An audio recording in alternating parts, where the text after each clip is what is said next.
this is how you get, or this is how you water down shit so it don't be watered down. You fucking get whatever it is you trying to get, then you use it the way you know to use it. Then you check to see if you're using it correctly. That's not watering it down, but you're getting the chance to use it and make mistakes if you're going to make some mistakes. And it clarifies you, whereas watering shit down makes you avoid making mistakes.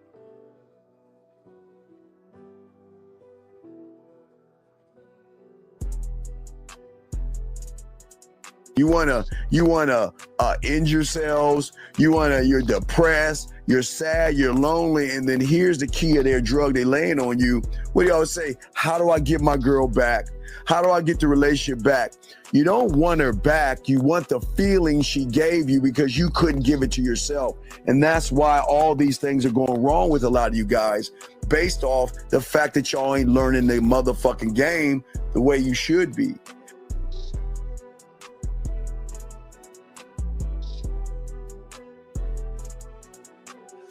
You learn so much at SW. For instance, we cover things like timing and flow.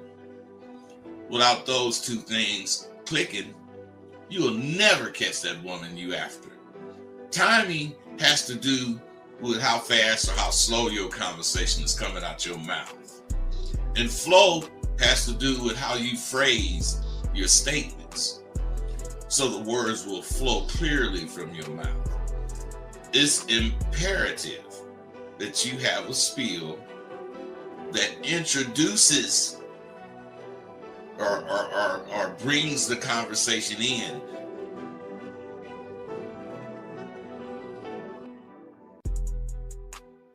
Regardless of what the woman says, or it doesn't matter. It just doesn't matter, because he sees himself as a prize. And gentlemen, if you don't see yourself as a prize, you will always run behind women. You will always run behind pussy. It's just a rule of the game, dog. It's just how it is. But what I'm saying to all you guys out there that's important, guys, again, is that the thing is that you have to have some kind of a composure in yourself and a belief in yourself that most of you guys just don't have. The man, or what I tell you, the villain, the guy that gets the woman to want to fuck him and want to be with him, he understands that the real allure and magnetism, again, is not trying to bombard somebody, as I was telling you guys before. It is all about the element of his appeal that he has and holds to himself. You can if you want to, but I wouldn't just start hitting on the bitch. No, I got 4 or 5 things of interest to me that I'm gonna say to her, and her interest with these things is gonna tell me if I should talk to this bitch or not. I got a plan for everything. I have a plan for everything. So if you don't, you better get with it. You gotta have these initial lines, and you gotta be able to spin them smoothly. I teach my students to expect to win. In anything you're doing, expect to goddamn win. If it's about eating breakfast with some partners, still, I ain't trying to be the first one finished, but I'm expecting to win at that. I don't really know anything that I would do that I wouldn't expect to win. And I always do, because I'm expecting no more than what I can do. Your reality versus the reality we're trying to put you into are worlds apart. Okay? There is no failure in my world. I keep telling you, y'all don't fail. You never fail in your new reality. But when you have an expectation of pussy and you don't get what you want, you see it as a failure because you labeled it as failing.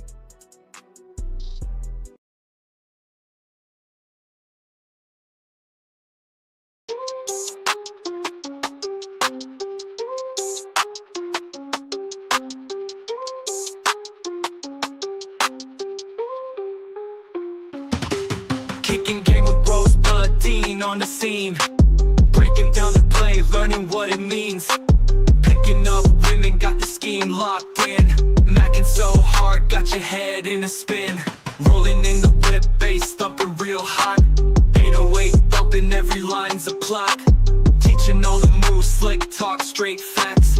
Confidence so high, ain't no looking back. Game tight, never fumble, understand. Mental playbook, always got the upper hand. Picking up smooth talk, know the plan. King of the scene, no one else can. Mic checking, Dean preaching from the stage. Rosebud smooth, charisma never age. Trap the bass, hearts race, every bar's a sage. Breaking down the code, living in the mage. Bud, what's up, man? Let's switch it up. What's good with you, man? Man, I'm cool, Dean. How about you? Yeah, man, we all in here, dog. Matter of fact, for everybody in there, please, everybody in the chat room, wish my dog a happy 19th birthday. His birthday was Thursday. He made it, man. Congratulations on 72, man. That means 72, Dean. 72. That means, dog, man, shit. That means I'm grown. Yeah, you grown. You grown as fuck. That means I'm grown, man. You know. Yeah. You know what though? This topic today is really a good topic because I've had situations where people graduated, and I don't think they really think they know more than me, but they think they know enough to actually kick it about shit.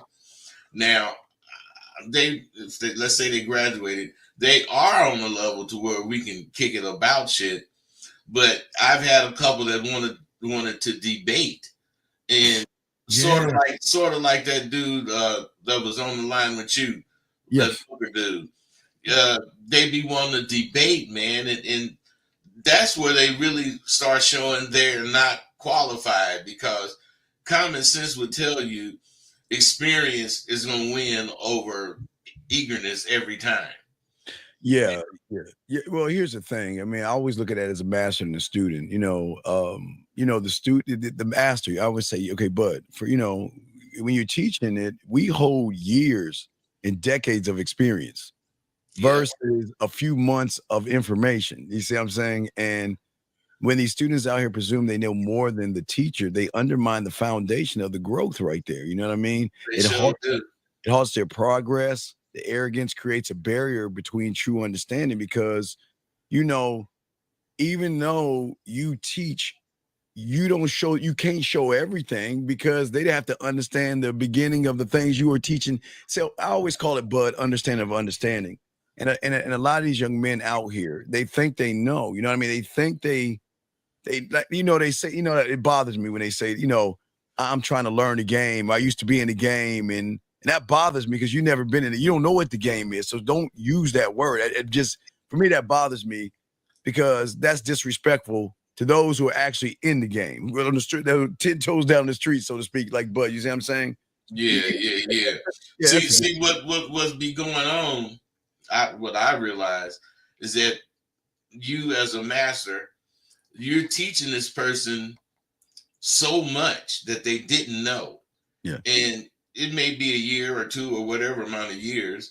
They learn what they learn, and there's so much that they didn't know that they think they are different motherfuckers. Now they think they really got whatever it is you teaching, karate, whatever. And in reality, I remind them, dude, you only excited about what you know, but how long have you known it? How long have you known that shit, man? So I'm saying you've learned it well enough to avoid this particular interaction, but what about the one you don't see coming? Right. You don't see what's coming. So it's amazing, again, we welcome all you guys to call in and ask questions. But what has happened now with the world today is that young men question the master and not look at the information. Like, you don't understand. Women here's the funny thing. They're like, women are different. Women are man, they just giving up ass faster. What do you mean? They've always been giving the ass fast. What are you talking about? They're like, you don't understand. You ain't out here right now. I don't need to understand. Or they will say, well, you don't know me. I don't need to know you. I know you more than you know yourself. And that's what's so crazy about it, which means is that these women know you more than you know yourself. And then they want to fight. It's like they fight because they want to be right or they want to be heard. But like you always say, man, I don't want to hear that shit. That's one of your lines, when they talk. I don't want to hear that shit. Yeah, because what they be talking about is degrading. And anytime they put up an argument with their master, they're just showing that they're insecure. They really don't understand that for you to recognize a master, not only are you giving him respect, but you showing your growth and appreciation of position. Yeah.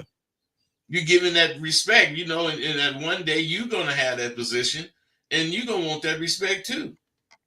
Yeah, but what I think one of the greatest problems is that they're again, I always have emotions, but being emotional, like I'm saying emotional as in like getting angry and getting mad. They don't, it's like people actually think that I'm mean to them, but they think that because you remember, but when we grew up, I'm sure your time was even worse than my time. My time, they grab your face mask, they'll punch you in front of the parents. They'll take you to football, and the parents are sitting on the sideline just watching what's going on. Coach is cussing you out, punch you in your chest, calling you all kind of punks, and just. And again, I don't say that's belittling because I love that. I mean, that's sports. I love that. That's sport, right? That's the warrior they're trying to bring out of you. But these young men today, they fight against the warrior. They don't want the warrior to come out. They're not competitive. There's nothing in them that says, you know what, I want it. And not for you, bud. I want it for me. Fuck fuck you, but like you said in the intro, even when you eat breakfast, you want to be number one. You know what I mean? You goddamn right, man. You got to have that mentality. Yeah. And that's the problem with most of the guys today. They grew up with none of that involved in their growing up, man. I don't care if we was trying to, speaking of breakfast, when we as kids, we would race to the table. Everything was a race. Everything was a goddamn race, man. We gotta win. We gotta be first. And I'm telling you, man, it was so competitive in my house. We used to, my mom used to cook my dad a different dinner than she cooked us. And we would always, when Pops was eating, we would say, God, with Daddy leave. Whoever said it first would get what he left on his plate. And Pops would always leave something. He would always, he was constantly thinking. What I'm saying is, when you are master of what you do, you prepare for shit that's like several days away, if that's the case. You prepare. You know what's going on because you've experienced it. And somebody that's just experienced, they only get to experience what they're experiencing. They don't get the experience having the experience to deal with this. Right. But let me give you a prime example. This is the example of why losers lose. What does marriage have to do with the game? What does being a doctor have to do with the game? It was weird is that a lot of these guys out here, it feels like they need us to prove ourselves to them for some reason. Wait. Okay, so if Michael Jordan is married, he can't teach you basketball because he's married. So you have to be single to teach the game. But when did marriage play a part in teaching the game? Because you see what I'm saying? See how people think? Well, they think that because that's how they learn. Yeah. They don't learn the particulars about what they're learning. Exactly. They learn the overall what they're learning. Now wait a second. Watch this. Hey, put Donnie on the clock. Donnie, you got a minute to call in. You will kick you the fuck out. You got 1 minute to call in because listen, Donnie, you have 1 minute to call in so we can chop it up because you have more problems than I have. So you have 1 minute to call in. We'll get you the fuck out the room. But go ahead, bud. I didn't mean it. We just put them on the clock because if they want to be a little smart asses, we're gonna put you on the clock. You're on the clock, Donnie. Go ahead, bud. You go ahead. Go ahead, bud. You got it. But see what they really think and how they really deal is the way they learn. They don't care to learn all 10 of the numbers if that's what is in. If it's 10 numbers involved in learning it, they don't want to learn all 10. They just want to learn maybe the first one and the last one so they can sound like they know it. They pretend that's how they play themselves. Well, what's amazing. Like, okay, I use Donnie for a second. That motherfucker looks like a goofy ass motherfucker, can't get a piece of pussy, right? And you always can tell a bud, the ones that can't get pussy. No, don't even kick him out. Keep his bitch ass in here. The ones that don't have game, they focus on men. You see, have you noticed the homosexuality that's going on with a lot of these young boys today? They want to know more about you. Remember, we was talking about it back in. They want to know more about the messenger than the message. Yeah. And have you noticed that a lot of men look towards men in more sexual ways, wanting to know what you're doing and all this other stuff versus the message? That's just really weird. That's just really weird. But it's taking all the emphasis off of being a man. Oh, absolutely, dog. Absolutely. And that's what I'm saying. And that's the problem with a lot of these guys out there. They don't understand what the game's about. Let's get this call real quick. Area code 502, sir. What's your name? What's your question, big dog? What's going on, Steve? It's Phoenix. What's going on, Phoenix? What's going on, buddy? What's going on, and what's up, Rosebud? Hey, now, what's happening? Yeah, I was just a quick question on what you were talking about with as far as you preparing and preparing for every outcome. Yes. So in the game, is there a such thing as what's the word I'm looking for? Over preparing, overthinking.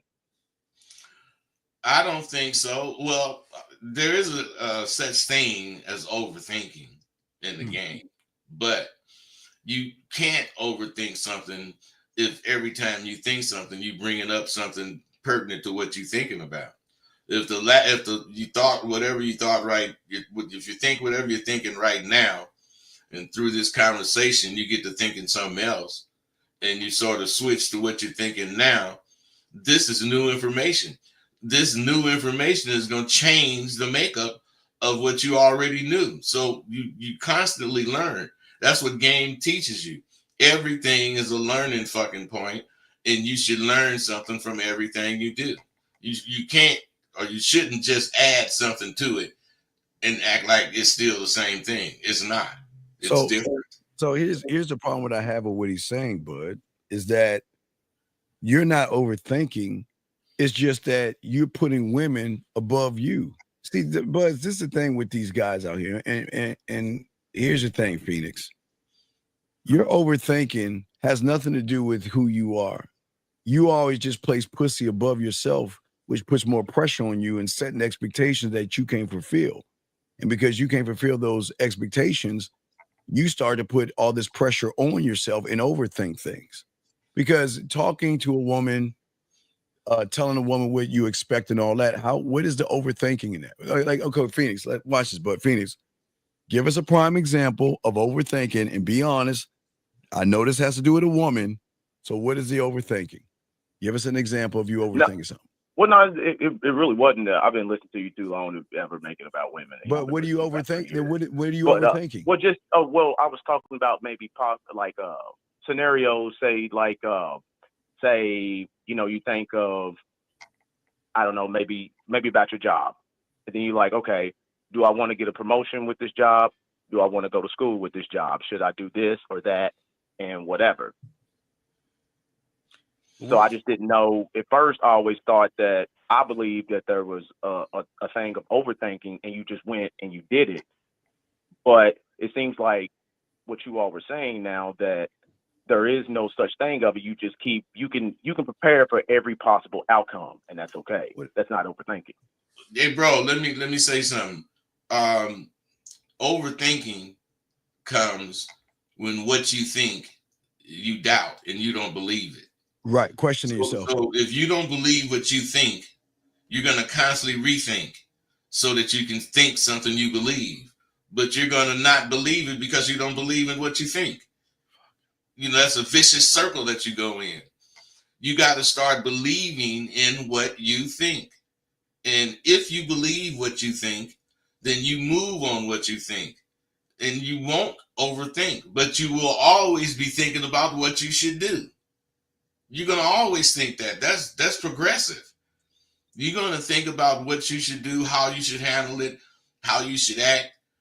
But when it jump off, whatever it is, 9 out of 10 times, it's not going to be something you thought of, but it's going to be similar to something you thought of, and you're going to have reference. And you won't need to doubt yourself unless you're just scared of what you think. And that's what most of you are, afraid of what you think. And what you think makes you make a commitment, and you're too afraid to commit. Yeah, you're you're putting a lot in this. What other? Do you have another question, big guy?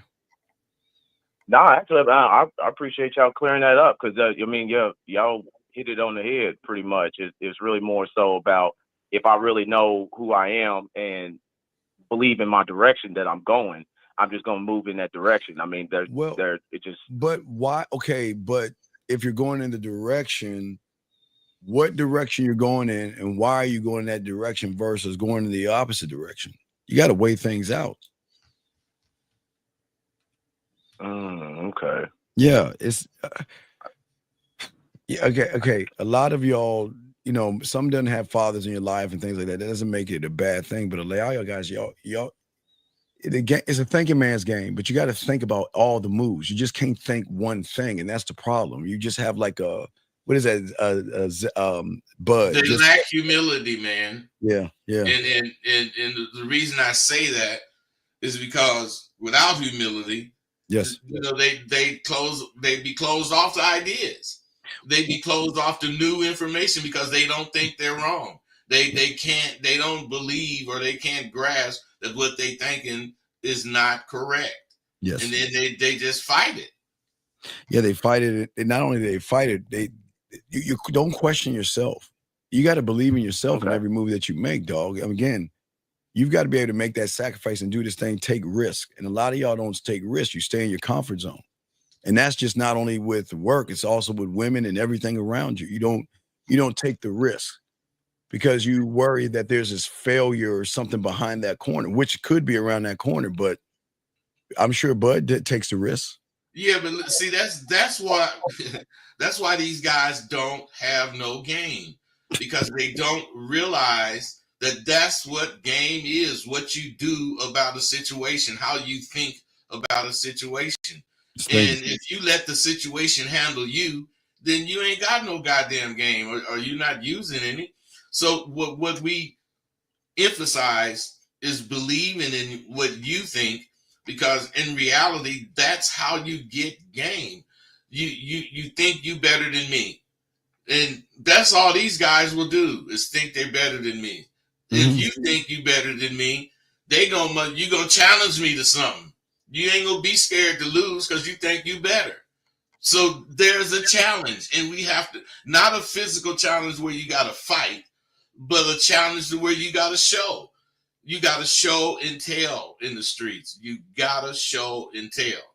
And once you start showing and tell, you start believing in what you got to show.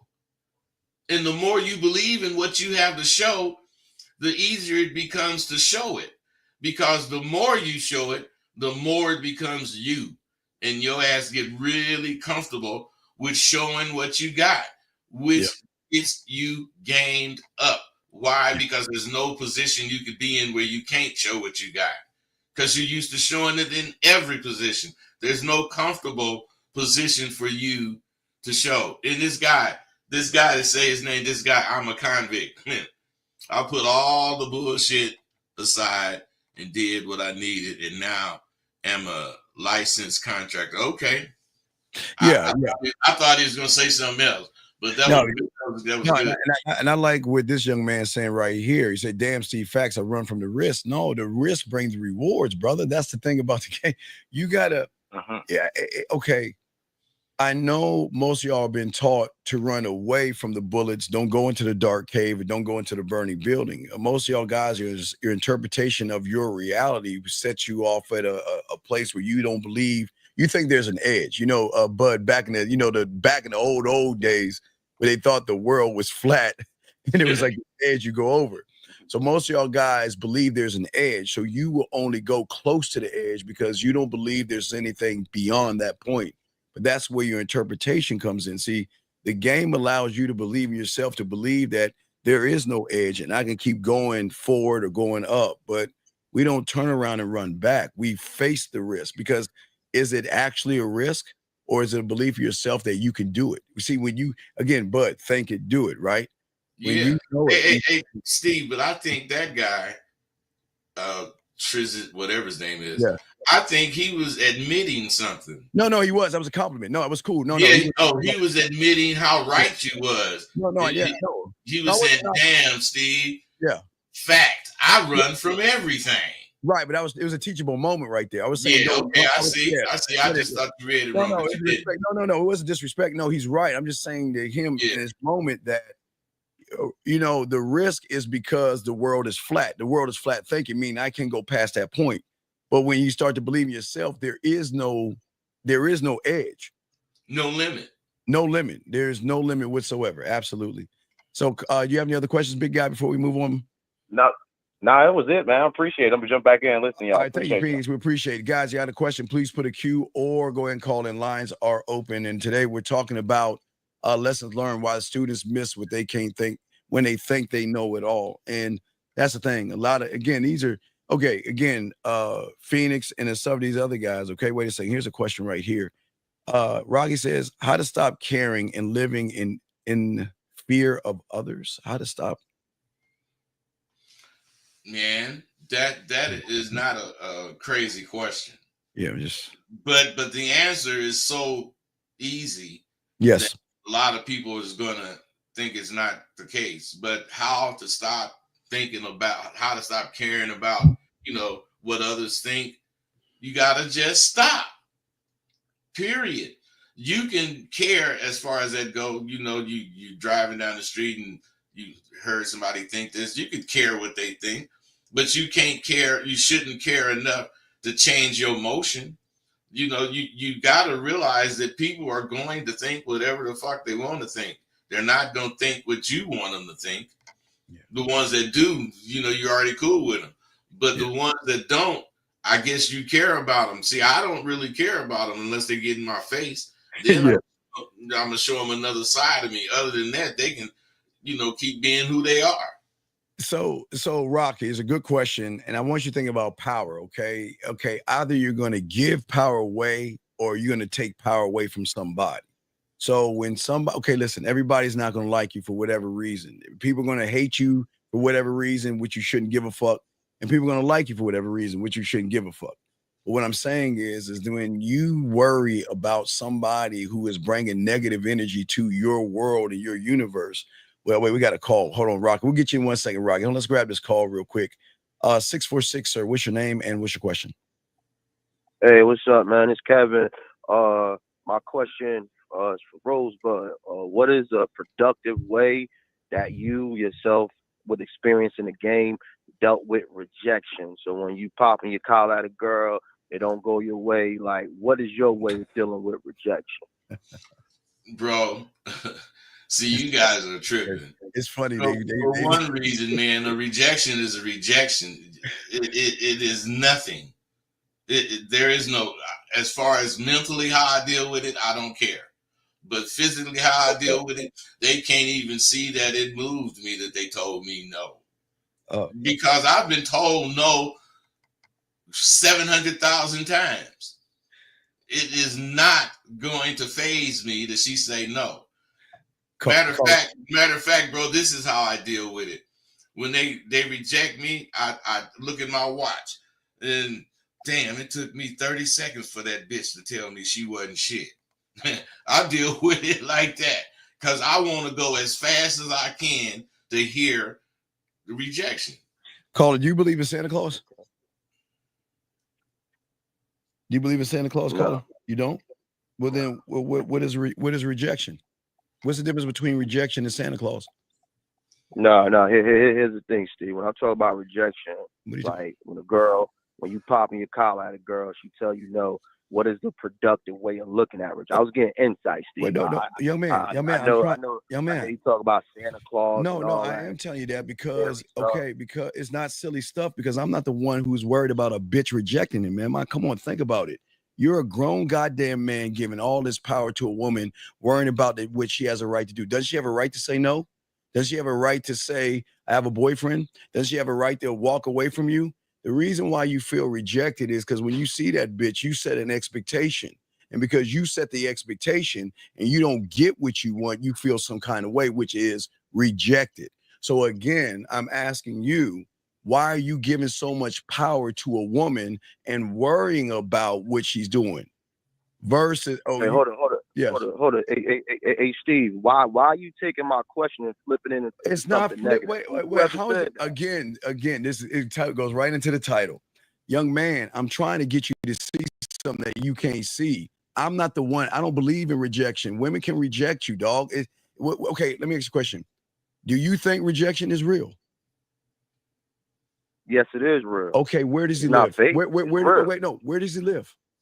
Where's his address? Where does it live? What do you mean? Where does it live? Wait. You say if it's real, what is his address? What's his apartment number? If he's real, or does he live in your fucking head because you don't believe in yourself? Wait, hold on, Steve. I'm asking a simple question. You get emotional for no reason. Wait, Steve. brother, I'm telling because you're trying to argue with me. Caller, listen. What he asking you is, you're real, aren't you? Yeah, absolutely, Rose. Yeah. You got an address, don't you? Yeah. So listen. What Steve is saying is that rejection and a lot of other feelings is in your head. It doesn't have an address. Therefore, it's not real. But Steve, where I agree with dude, is that rejection is real. It just shouldn't affect you the way it does. You should be big enough to be able to accept rejection and not think anything about it. And the best way the best move to make after being rejected is to say something that's cheering you up. Like I'm saying, man, that bitch took 45 seconds. I'm getting slow. It ain't on the bitch. I'm getting slow for taking 45 seconds to get a no or a rejection. Well, caller, what are you saying to these women? What are you saying to these women? I appreciate that, Rose. What are you saying to these women, caller? I need to be direct. Like, what do you mean? What do I say to these women? Okay, caller. All right, let me slow it down. When you walk up to a woman, what are you saying to the woman with the worry of rejection on your mind, sir? That's what I'm asking. Okay, got you. So, Steve, when I walk up to a woman, I don't say the same thing to one woman that I say to every woman. Every woman is different, Steve. Okay, but who's the same? Who's the same? I'm the same. So then if you're the same, why are you changing yourself up for a woman then? Oh, that's a good question. I'm glad you asked that. So let's say, for example, if I meet a girl at Walmart, I'm going to ask her something pertaining to the environment of Walmart. But then if I go to an expensive restaurant, then I'm going to ask her something different pertaining to the environment in that restaurant. So what I'm telling you, Steve, is that I don't have the same approach to every woman. Every approach is different pertaining to the woman. However, every approach will be authentic to my style. Is what I'm telling you. But isn't introducing yourself the same to every woman, whether it's Walmart or a nice restaurant? No, it's not the same. I'm gonna give you an example, Steve. When I saw you in Miami, I wasn't with you, but when I saw you in Miami, the way you was talking to the waitress, you don't talk to every girl like that. You don't say, "Hey, where you from? I want you to come cook and clean for me." You don't say that to every woman. I never tell a woman I want you to come cook and clean for me. I don't talk that way to women. No. That's what you said to the waitress in Miami. You don't remember when you was live streaming? I don't remember about her cooking and cleaning. I don't remember. But what I'm saying to you, you did. You asked her where she was from. She was an Hispanic lady. and she told, I think she said she was Cuban, and you said, "Oh, I want you to cook for me. I never had that type of food." That's what you said. That's what you said. Just look back at this it. is this was the manager at the bar, I think. Is that a manager at the bar? At the bar, yeah. So, Exactly, no, exactly. what I'm saying to you is this. Is that you're popping your collar, I get it, and you're going up to these women. But what's the like the last guy Phoenix called in. He was asking it, we were talking about having an idea playing. Words without action are just nothing. So what's the action? What's the move? And where are you trying to lead her? By what you're saying to them. What's the play? All right. So here's the play with me. When I approach a woman, I'm looking to see if we are compatible. So that's the reason why I called in, because like I know how I take rejection. So I wanted to see if that aligned with the same way Rosebud take rejection. So for example, but you're not Rosebud. I walk up. Wait, hold on. I walk up to a girl just to see if we compatible. If she rejects me, that's okay with me, because that to me is a nice way of her letting me know that we're not compatible. So I actually take rejection as a productive way. So that's why, like, I think you was misunderstanding my question to Rosebud. No, I understand, but how do you look for compatibility in someone you just met and you're just talking to for a few lines? How do you even find compatibility in someone that is not even being their real selves? Easy. I'm gonna tell you, Steve, that's easy, because so when I approach a woman, like for example, I'm looking to see if she's cooperating with my instructions and direction I'm giving her. So I'm asking a question. So I'm seeing how she responds to the question I'm asking. So for example, if I ask a girl, "Hey, where you from?" If she gives me one line of questions, then that's a nice way of her letting me know we not compatible in this conversation. I go a lot with body language. Body language tells me everything I need to know about a woman. So for example, when I ask a woman, "Hey, put your number in my phone. I want to get to know you. I want to talk later." If she says something like, "Nah, I'll take your number," or "Give me your Instagram," I'm like, "Nope, I'm good." I keep it moving. So that's what I'm saying. When a woman tells me no, I just keep it moving. Like, I think rejection is a good thing, because that's the way. Bro. Hey, let me say something to you, man. Dudes like me. Now, I ain't talking about everybody else. No, dudes like me. We think all women are not the same, but they are. You know, we know Shirley is different than Mary, but we know Shirley is no different than Mary too. So what I'm saying is, when you think what you talking about, you set yourself up for rejection.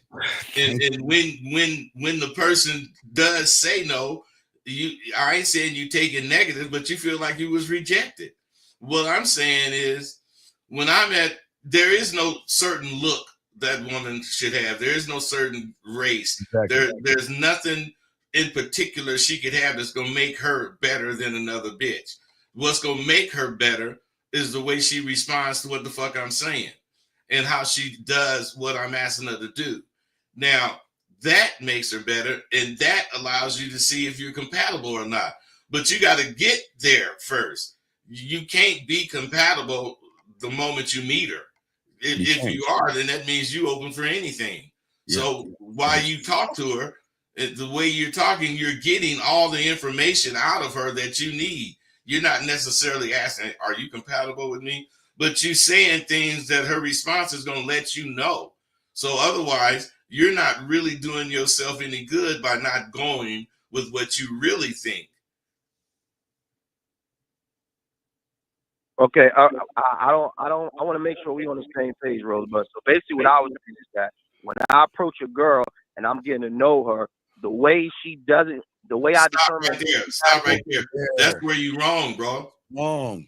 That's where you wrong. When you approach a girl and I'm getting to know her, that's where you wrong. Totally. When I approach a girl, I already know her. Dude, when I approach a woman, I already know her, because she's a woman and I know women. Her particulars, I don't know. So a conversation we gonna tell me her particulars, but about her, me handling her, I don't care if she's rich. I don't care if we're at a restaurant or if we at the goddamn racetrack or if we at the movies. I'm gonna be at the bitch the same way, the way I know to get at a bitch. I'm gonna look at her and I'm gonna see what I think about her, and I'm going from there. All right. You know what? I don't think you're wrong, but I don't think I'm wrong either. I think you have a different approach on how we approach like women. Hey, bro, we do have a different approach, but one of us is wrong. If you don't think it's you, it ain't you. Keep doing what you're doing. I know it's you. Yeah. No. It ain't me. But it Rose, is you, bro. It is you. That's the whole problem to show. See, the thing about the student is that you got to be open to listening and learning something new that goes against what you believe in. That's how you're going to grow. If he learned to count to 10 and don't want to know how to count to 11. He wants to stop at 10. We're trying to go from 11, but you want to stay at 10. And you want to fight staying at 10 versus be open to listen. I got a question for Rose. All right, so Rose, I got a question. So when you approach a woman and you ask her to do something like, hey, put your number in my phone, and she doesn't do it, isn't that a nice way of her saying that we not compatible? No, that's the way she says she's one of them bitches that don't want to take instructions. Exactly. Hey, so what I'm saying is, hey, look, man, what I'm saying is, if that's how you can see, fine, you should see it. And you should know she's not compatible. You're not rejected. You see you're not compatible. That's all right. different. All right. So Rose, what's the difference between a woman giving you resistance, not being compatible with you, and you popping your collar at a bitch and she don't choose up? Like, that's rejection. But just put. Hey, bro, don't use words out of context with me, man. Choosing up, the bitch want to pay me. He ain't that guy. Choosing up mean the bitch got a bankroll that she want to give me before we even do anything. That shit you guys be talking about. That's why you so confused. Exactly. Just because the bitch talking to you don't mean she's choosing up. You guys confuse shit, man. Hey, Rose. Nah, Rose. I give you that, but Rose, honestly, I think you respectfully, you've been out the game for a while. Oh my so God, I knew it. You still like. Hey, listen, bro. You're correct in one aspect. I've been out the game of pimping hoes. I ain't been out the game because I've been on the scene having bitches doing my thing the entire time, even this weekend, bro. So I ain't out the game. I'm out the pimp game. Young man, a big guy. The thing is that you got to learn how to humble yourself, buddy. You again, your mind thinks that because we're going against what you think you're saying, you want to automatically assume that we're not in the game or he's out the game and all these other things. He's trying to help you see something different that you're closed off to seeing and learning, big dog. And you're fighting the information versus being open and accepting it and realizing the shit you're saying is why you're fucking up. He don't want to make no choices. He wanted to be a choiceless situation to where it's only one way. If you can't see things 9 or 10 ways, how you gonna choose what to do? I'm gonna tell you why, Rose. I'm gonna tell you why, because like I saw this amongst pimps, right? I saw a pimp sweating the bitch, literally sweating the bitch. I asked the pimp. I walked up to the pimp. I said, "Look, man, why you chasing the same girl? She just told you no." He said, "Oh, you don't know nothing about this, man. This pimping, you gotta sweat the bitch. Once you sweat the bitch, she gonna choose up." I'm like, I'm not sweating no bitch. So I asked you this, Rose. But hey, why? Dude, listen to me, man. Why would you make an analogy with a pimp when your ass ain't got a pimp bone in your body? That's what I understand. Why would you make that analogy? Rose, how do you know that? Wait, Rose? man, answer the question. Why would you make that analogy? I agree. You're right, Mr. Yes, I agree. Why would you make that analogy, man? Because you don't know a pimp, motherfucker. If you take the first no, you ain't gonna have no hoes. And that's sweating the bitch after going at her after she say no. And 9 out of 10 of them motherfuckers, if they say no to you, they want to fuck with you, or else they wouldn't say shit to you. Did you know that? Wait, hold on, Rose. Did you hear me, man? Did you hear me? Did you hear me? Did you hear me?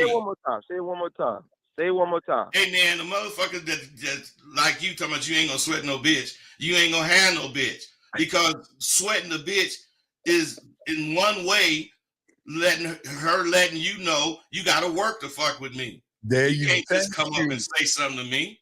gotta You know, put you work- got to put your shit down. gotta Let me put the see work. how you handle rejection. Let me see how you deal with a bitch that ain't going for what you saying. Bitches will try you, Okay, and so your motherfucking ass okay. fail every time because you go with that punk shit you saying.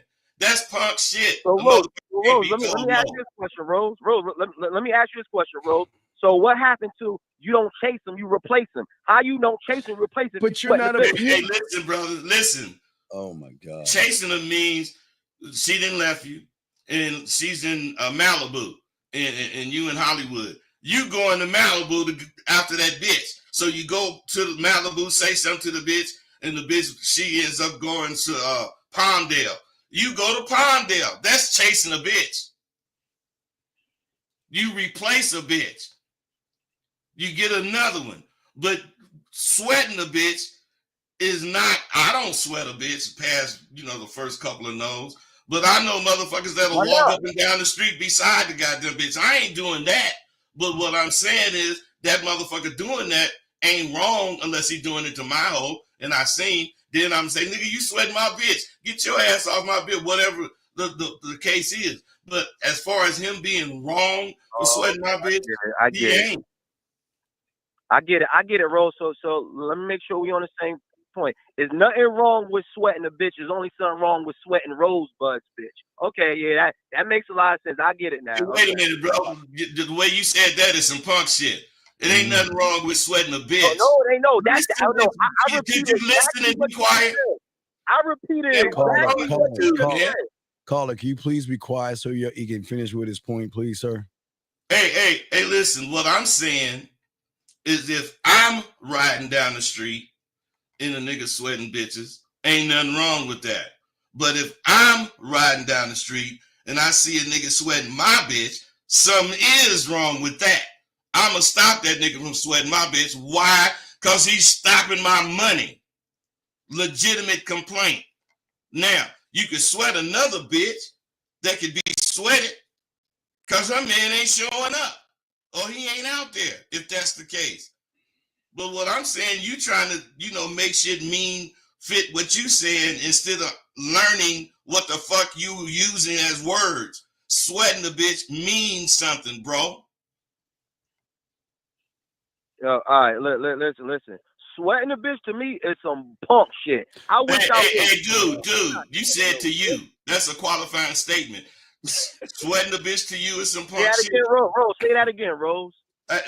You qualified your statement when you said to me. That's what I did when I said when Rosebud riding down the street and see a motherfucker sweating his bitch.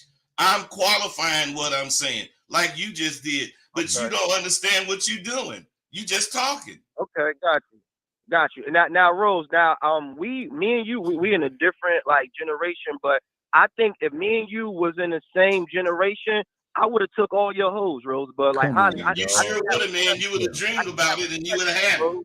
Come on, dog. Come on, dog. You would have had them, bro. And let me tell you something, man. Motherfuckers with 38,000 times more game than you couldn't take my motherfucking hoe. How the fuck is some nigga that don't even know what choosing, don't know what sweating a bitch, how is he gonna take a pimp's bitch?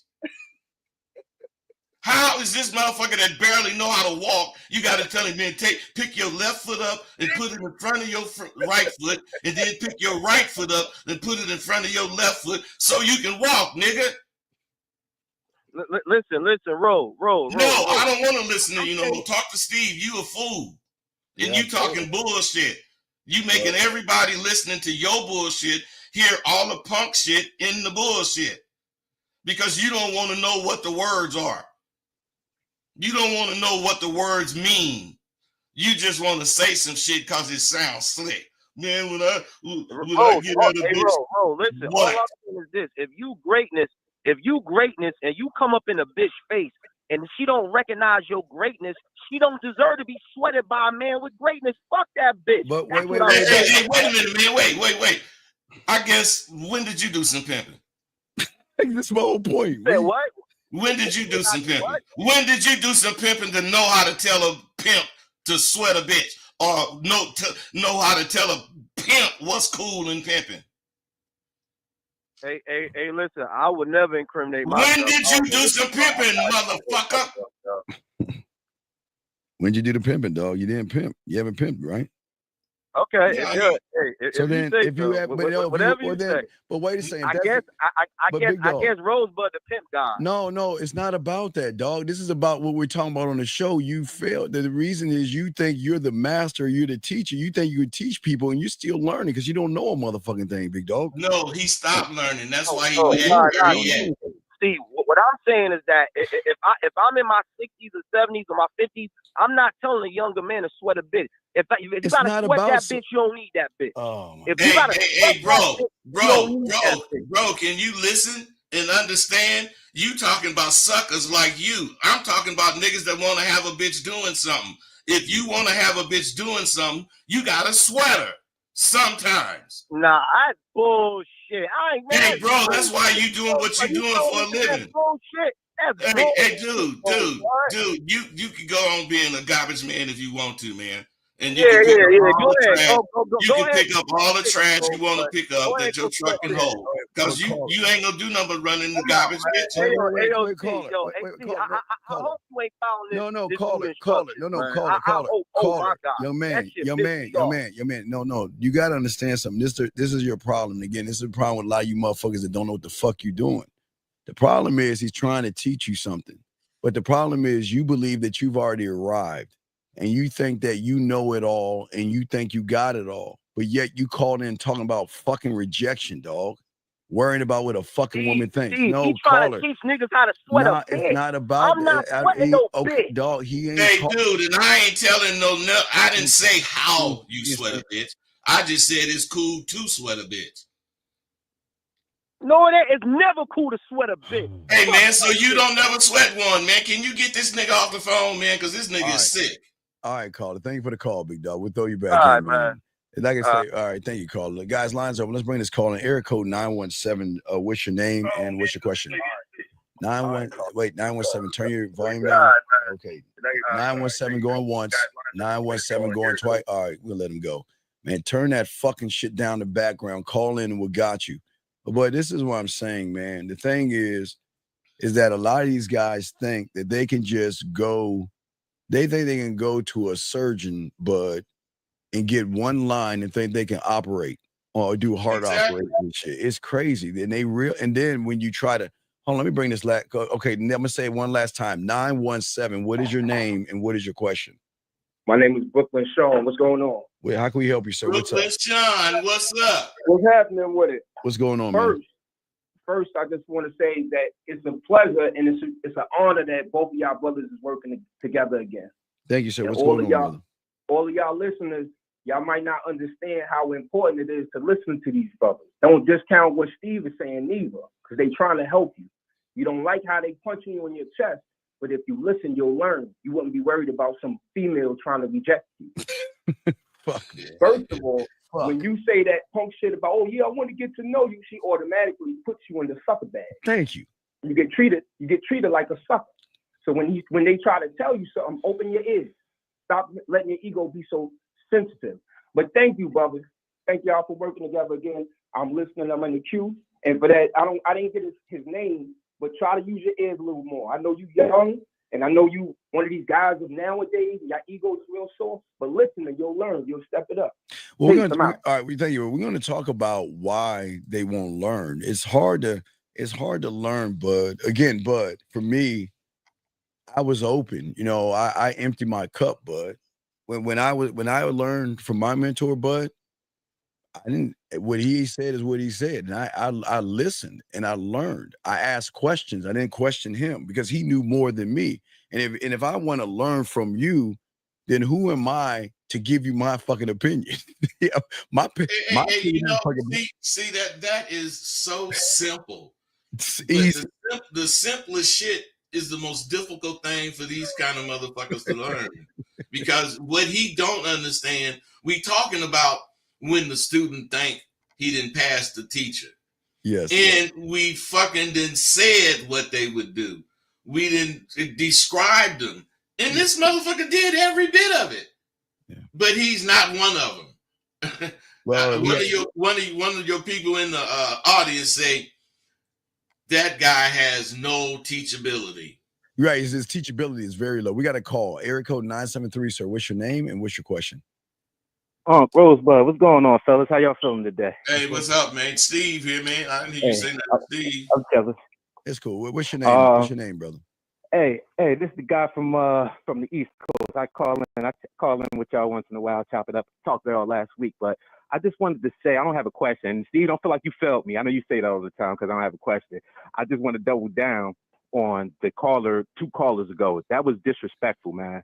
Like, y'all got to tighten up. We know we in a bitch-ass generation with a lot of y'all, but don't disrespect guys that's taking their time to give y'all this game. Like, this game is real. These guys have been proof, lived through it, went through so many things to get that pain, and went through their refinery to give y'all this game, who haven't even lived a quarter of a lifetime to what they didn't went through. And y'all calling disrespectful, being jealous of what this guy did with his women, and y'all sound like suckers, yo. Like, we really at a time where there's a lot of suckers trying to take claim of the glory days of what men used to do. And to come to this world, like it just feel like I just really woke up to just suckers. I'm appreciative, y'all, man. I'm really appreciative. Steve, you've been guiding me since 2019. Rosebud, 2020. I always call in and give y'all no flowers. Cigars. Doing them cigars, you know. I always get y'all them cigars.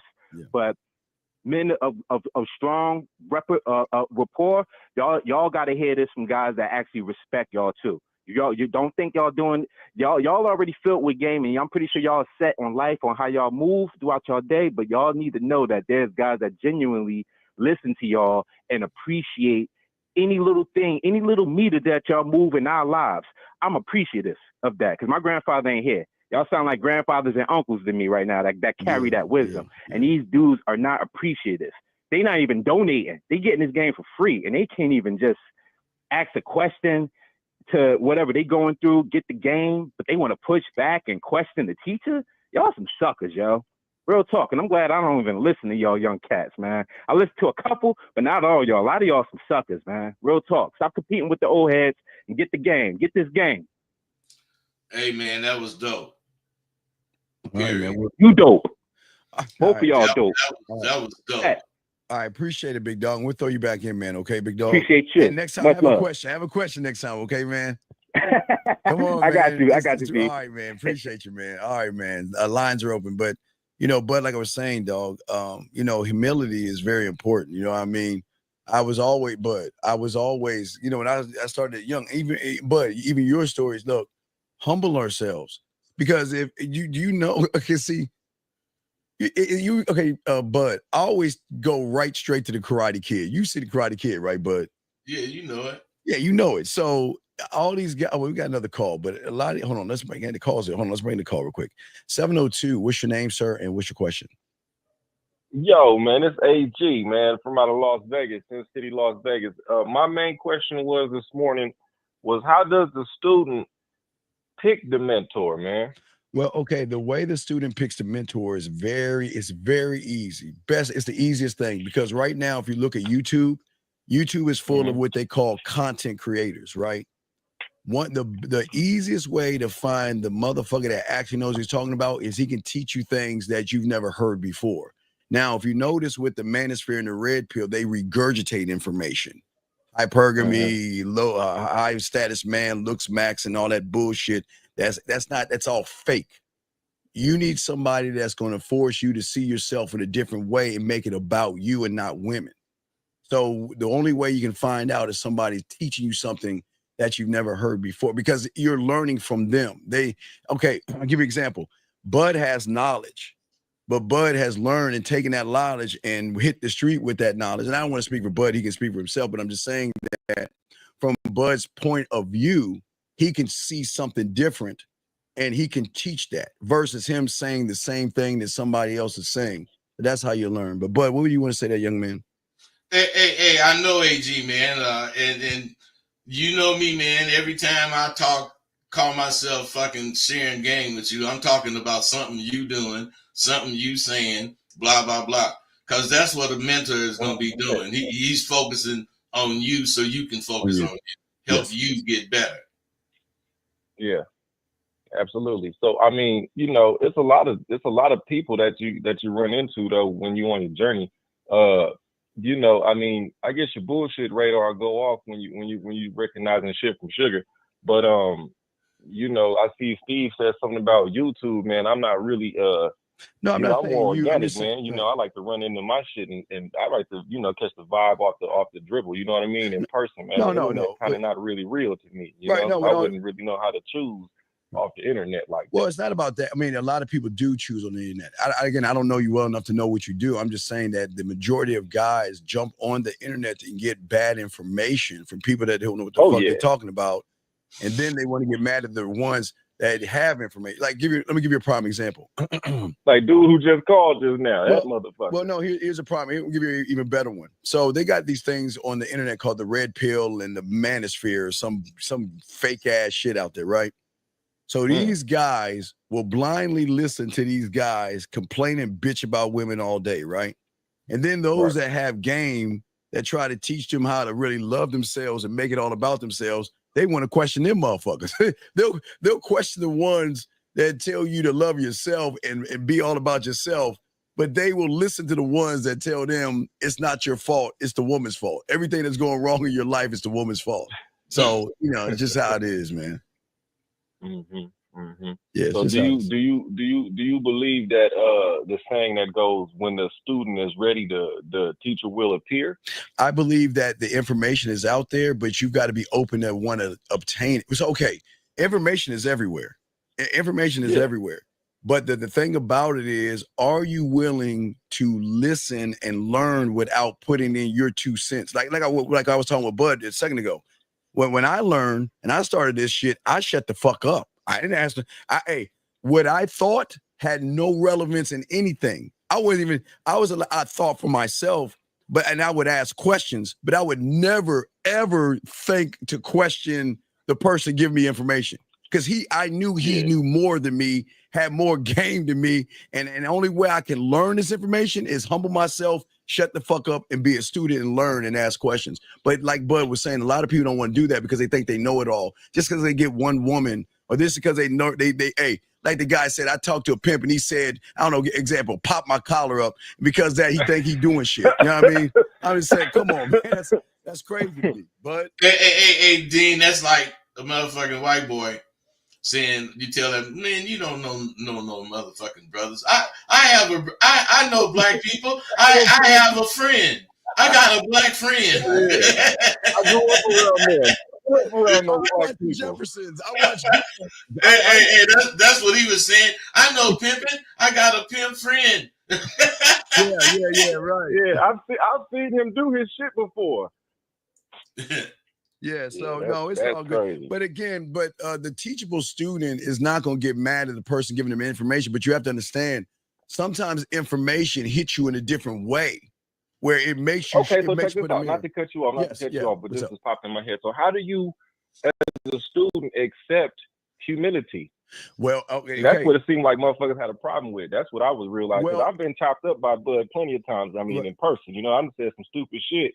And you know, it makes you come at shit differently. You know, it makes you think about what you're saying before you say shit. You know what I'm saying? So I'm trying to. It's the act of how much information you want to learn. I mean, before I throw the Bud, I wanted to learn.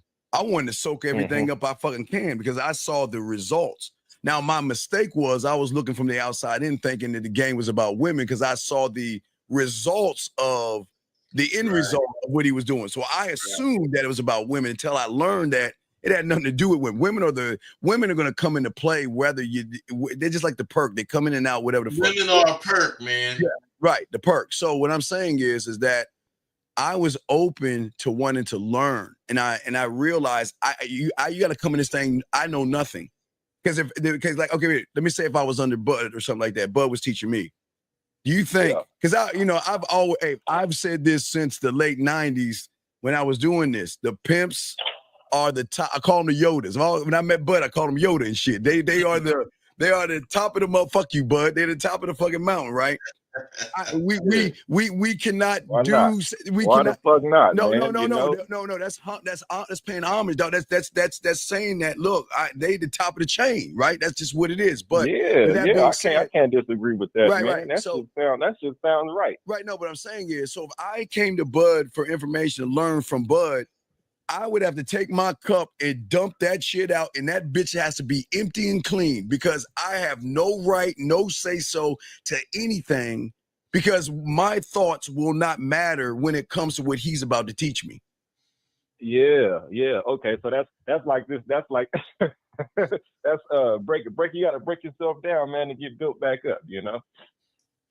Well, it's not breaking myself down to build myself up. It's that if you have information, see, this is how it goes in the world. When you have information, I'm not gonna give it to a motherfucker that's gonna fight me, and I'm not gonna try to force it on you. That's like talking to a wall. But you know, you know who I'm gonna give it to? I'm not gonna give it. You don't have to kiss somebody's ass to get the information. That's not what you're saying. You gotta. No one's saying you gotta kiss ass and all the other bullshit. You just gotta realize that I don't know it all. There's things I know. There's things I don't know. And then when it comes to the game, there's things I don't know that I don't even motherfucking know. So if you don't even know what you don't even know, who the fuck are you to tell a motherfucker who knows what you don't even know that you don't even know or question that motherfucker? That's the level of it. You can't do that. Because the moment you do that, see, the thing is, I was telling the Bud about a Karate Kid. Now, remember, the second one, there was a dude named Sato or whatever, Miyagi's boy, Sato. See, Miyagi was kind of like a punk to me, Bud, because the moment Miyagi told Daniel to wash them damn cars and Daniel started questioning Miyagi should have told this motherfucker ass to get the fuck out of the dojo. You're not even worthy of the information. You need to get the fuck out because I am teaching you something you don't know. See, remember, a lot of guys like Daniel say, okay, I want to learn karate like I want to learn game, right? But they think the game is, okay, walk up to the woman and say this and you'll get some pussy. That's what they think. They're like, okay, do this one thing, you'll get some pussy. Wear this one piece of clothing, you'll get some pussy. But no, it's not that. It is empty your cup and learn how to love yourself. See, people think people like themselves, but they don't love themselves. That starts at the standard. And that's the beginning of everything. Because if you don't love yourself, you can't be in this motherfucker. But Bud, you got it. I'm running my mouth, but Bud, you got to be. No. You're saying some you gotta do that, man. You gotta go. You gotta spit. Hey, but the thing is, when you get gamed up, you can be overweight. You could have pimples. You could have a scar on your face. It's all fucked up. You can have burnt up skin. You could have all kind of goddamn shit. And you could still have a gang of bras. You could have a gang of bras because you believe in yourself. That's what this fucking game teaches you. You guys don't understand. You stand alone and you fucking don't have any support because you don't believe in progressing. You think you've gone far enough. You think you know enough. You think you know enough to tell a motherfucker.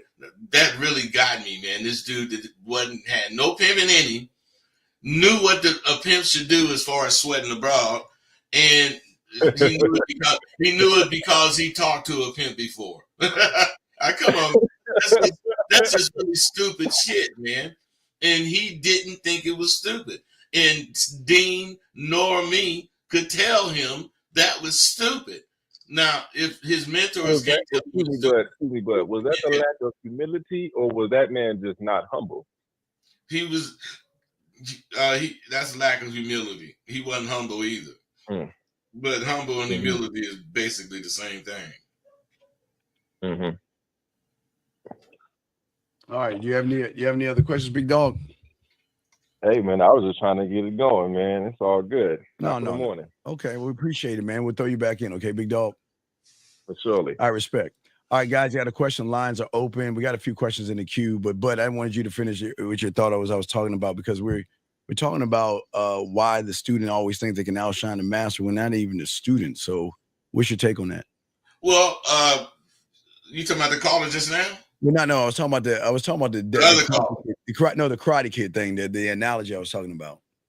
Well, people actually don't understand that, like I was saying earlier, they don't know shit. So when they start learning shit, and then they get to a point where they think they got a lot of shit that they have learned, their understanding becomes shallow. they're not open for everything. Some of them, not all of them. But when they get to that point, and you're trying to tell them something for their benefit, they have this overconfidence, and it really is masking or covering up the fact that they have a lot more knowledge to go, but they won't admit that to themselves. They know there's a red belt, but they're a third-degree black belt, so they think they really got their shit together. They do, but they still can learn. They still can learn hella shit, and being a black belt, sure, it means you know a lot of different karate moves, but what it really means is that the more difficult moves that you're going to learn, you're qualified to execute them now. Whereas they wouldn't even show you that really difficult shit because you wasn't even qualified to do it. So let's give an example. Okay, so again, you please, you need to be respectful. We kick your bitch ass out, but this is what I'm talking about. Who teaches how to manipulate? Who the fuck teaches how to manipulate women? What are we talking about? He says there's no humility in trying to teach how to manipulate a lady. Who the fuck is manipulating? But who the fuck is? What is so special about a woman when you think you got to manipulate her, bud? Man, I don't know what they talking about, man. Motherfuckers No here, matter man. what, hey man, they still take it the way they want to take it. They take it the way they want to take it because they don't take it the way they want to take it, man. Because ain't nobody in here talking about manipulating women. Ain't nobody talking about manipulation. But the thing is that see, he knows that he's got to beg for pussy because he ain't getting any, and we telling him something that goes over his fucking head, and he's already assuming that we're here trying to tell people to lie to women. Who the fuck is gonna lie to a woman? Why do you need to lie to a woman or manipulate a woman? See, hey, Dean, you know, a lot of cats in your chat probably has never gotten pussy. They didn't have it given to them. You know, the broad just give them some pussy. So that motherfucker will think if you say anything slick to the broad, you're manipulating her. You know, and he says that because your slick shit is going to end up getting you what you want. And he don't understand that's how you play. So, yeah, you say the shit to get what the fuck you want. Not that you lying. You picking the right, the cherry picked thoughts to say. Yeah, Mr. Bush, you do see there are women in this room loving the things that we saying. I want you to look around, dog.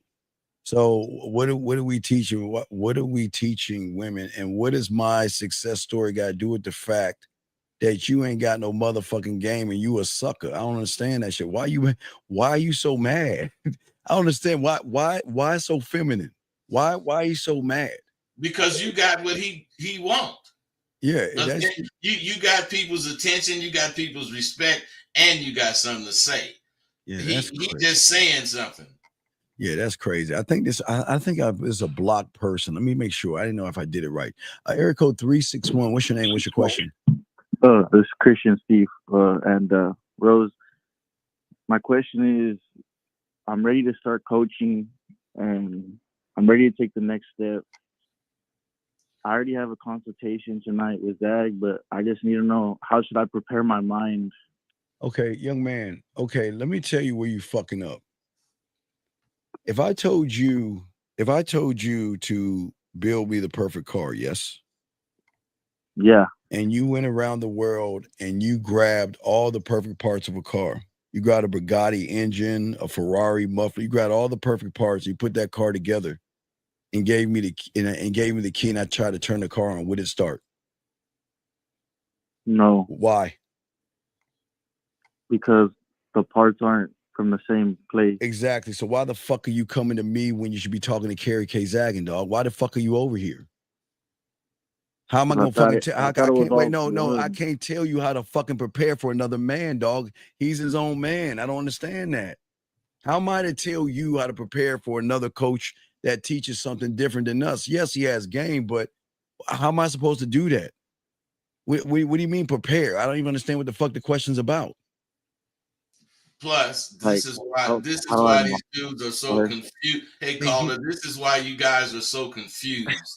You already been paid money to set up some coaching, but you want to get some coaching from another coach so you can be coached by this coach. That don't make no goddamn sense, man. That's the point. That's the point I'm making, dog. You already fucked up and failed. This is why y'all fuck up. So let me tell you what you do, dog. You're just like all these average motherfuckers that lose. You grab what you think you need, and that's your problem. You want to grab a little bit from this guy. You're gonna grab a little bit from this guy. You're gonna grab a little bit from this guy. And that's why you fucking up and failing, because everybody teaches differently, sir. And everybody has a complete thought, and you motherfuckers just get some of everything. Yeah, that doesn't make any sense, buddy. So why are you asking me how to prepare for somebody else? Why don't you ask him how to prepare myself for the coaching? How am I going to help you with that? Yeah, that makes sense. I just thought it was all. I thought all y'all taught the same thing. Okay, we believe in loving yourself and demanding a lot of yourself. We believe that, but how we teach it is different. Every school has a math teacher in the first grade, second grade, and all the way up, right? How they teach mathematics is not the same. Yes, they know math, but how they present it is different. So you can't go to Rosebud Elementary and learn from Professor Rosebud in third grade math, and then come to Steve Elementary in third grade because you transferred or something like that, and try to bring Rosebud's thinking over to my class, because my style is different from his. We're still teaching mathematics, but we do it in our own way. So you bringing that over, yeah, you can bring that, understanding of numbers, adding, subtracting, and all that, but you can't bring his mindset and his style to my classroom, because then you're disrupting the system. You're breaking the system at that point. Bringing Professor Rosebud's analogies and thoughts over to my classroom, because we might not do the same thing. We're teaching the same math, but we're not doing it the same way. But what say you on this, man? Well, Dean, I was checking your chat out, and this is not in response to what you was just talking about. This Michael Bush dude. Well, yeah. We'll get to Michael Bush. Yeah, but this you asked him to call in. Well, yeah. No. Here's the thing. This is why. Wait. I want to talk about. He got this right here. I don't need to call in.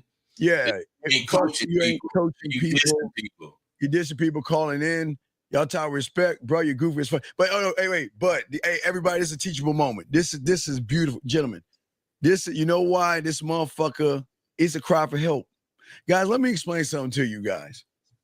If Michael could get women, because Michael knows there's some bitch around on his job, or some bitch he trying to fuck right now, but he can't fuck. And that's why Michael is here. And see, Michael is like that fake little bully in high school. He just wants attention because he knows he needs help. Because Bud, if he didn't like what we were saying, he would have already left the fucking room. But like a female, okay, remember, a lot of guys are not masculine. Like a female, he's catty, chatty, and he just pop in his mouth. But that's what bitches do. So Gene, what is a modder? What is a who? Modder. A modder? What do you mean? What's a modder? That's what this motherfucker talking about. You letting modders run your shit. No. Modders are gonna my mods are not gonna allow anybody coming in here and being rude and disrespectful, because people are here to learn. So if you want to come in here and be disrespectful, they're gonna time you out, and then they're gonna kick you the fuck out. What the mods do, Bud, is that when we're teaching a class, we want to teach class.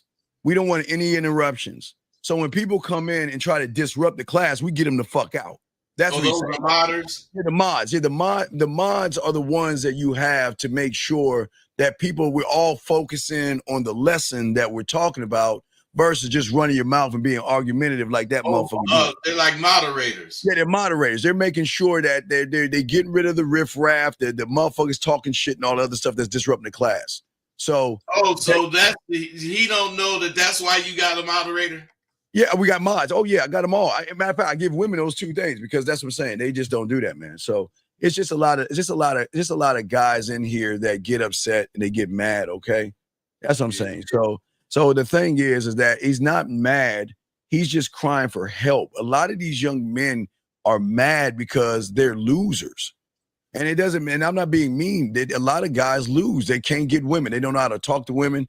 They don't know how to even present themselves to women. So what they do, Bud, is they get mad at people like you and I who tell them to love themselves. But when they hate themselves, they don't want to know anything about loving yourself. They all about pure hatred and shit, Bud. You know what I mean? Yeah. So it's like, you know what, you can't get mad at someone that's crying for help, because the motherfucker's crying for help. That's all he's doing. He needs help. He's having trouble with women, but he doesn't know how to say I'm having trouble with women. So what he wants to do is come in and just, what he's saying, Bud, is prove yourself to me. Prove yourself to me, like kind of like Daniel with Miyagi. Prove yourself. Yeah. So motherfuckers like that are just what they are. But caller, any other questions you got, big guy? Nah, that's all, bro. So I appreciate it. just remember, buddy, go get in touch with Carrie, okay? And let him know that you're having a consultation, and ask him, what do I need to do to prepare? I can't give you that, nor Bud. And the problem you come to us asking shows that you're not a good student, dog. But we got guys that buy my products and then go to him for coaching, or do vice versa, and it's bad. It's bad out there. Yeah. Because these guys don't want to actually learn anything. They just want to grab shit, and like you say, they just try to make a cake with crumbs, dog. And then it's not gonna happen. All right, buddy, we'll throw you back in. You gotta pick one master to learn from, right? Well, yeah, but how can I teach you about another master though? No, that's what I'm saying. Like, I realize now, like, what you're saying. Yeah, man, you got to go to the source and ask him the question, okay, big dog. But you can always ask. And you got to stop doubting yourself. This is a perfect example of how much you don't believe in what you think, because you chose a coach, you didn't pay the coach, but you're coming over here for some information about being coached. That don't make no sense, bro. Well, math ain't mathing, brother. Okay. I appreciate y'all. All right, respect. We'll throw you back in. Thank you. All right, so let's get to some of the questions we have here. We got a question here. It says, what does it mean when you've taken the risk but haven't seen the reward? What does it mean? It means that you're impatient. And impatient is not necessarily a bad thing. But in this case, it would be bad, because if you put the work in and the reward hasn't came yet, that's your test to see if you deserve the reward. Because if you think you should have had it already and you don't have it and you full of shit, you're going to quit. Right. If you think you should have had it already, but you don't have it, you're going to dig in and try harder till you get it, because something is not right. Not that it is wrong, negative. Something is not right, because if it all was right, you would have your goddamn what you was looking for. Oh, we have a call, 850. What's your name, sir, and what's your question? Hey, this is JB. So, wait. Are you on your belly? Sit up, because you sound like you're sitting laying on your belly, dog. Sit up. Come on, speak up. What's up? Wait, hold on. Let me take out my. There you go. Put in my headphones real quick. Yeah. No, you're fine. You're fine. Go ahead. We can hear you good. Go ahead. What's your question? Okay, I was just asking, like y'all talked about it earlier. What is the difference between liking yourself and then loving yourself? Liking yourself, you might go wash your face, but you don't brush your teeth. You do half the shit. Loving yourself means you're gonna wash your face, brush your teeth, wash your ass. You're gonna do it all at the same time. Whereas if you love yourself, you'll find everything in life like that. You'll do it all. Oh my God. Yeah. You something else, man. Dean, I done seen people get up and wash their face and not brush their teeth, man. I can't go that deep, dog. I'm just saying this. Look. Please wash your ass. Hey, bud, I teach you when I'm in the shower, dog, I'm brushing my teeth. I'm doing all that shit. I'm doing everything in the shower, dog. I tell them you got to get the scope outlast, the peroxide, brush your teeth, all that shit. Get your cologne, put it on you because you open pores in your skin. You put the cologne. I mean, I tell them all that shit. But anyway, caller, Bud is right. But let me come on the other side of the mountain and shit, because that was really, really good. But I'm saying that loving yourself is really an all-encompassing awareness that you have of yourself.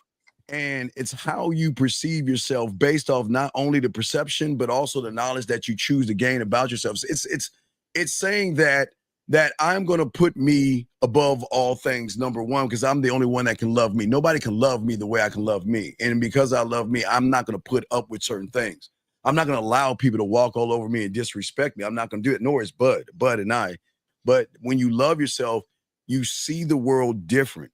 But when you like yourself, and this is why most of y'all, you have a strong like for yourself, but you place women above yourself, which shows me you don't have any love for yourself. You just like yourself because you allow a stranger to have power over you. You see a woman and you're nervous and you like, oh my God, she's so beautiful. Wait, no. But I tell them, I'm beautiful.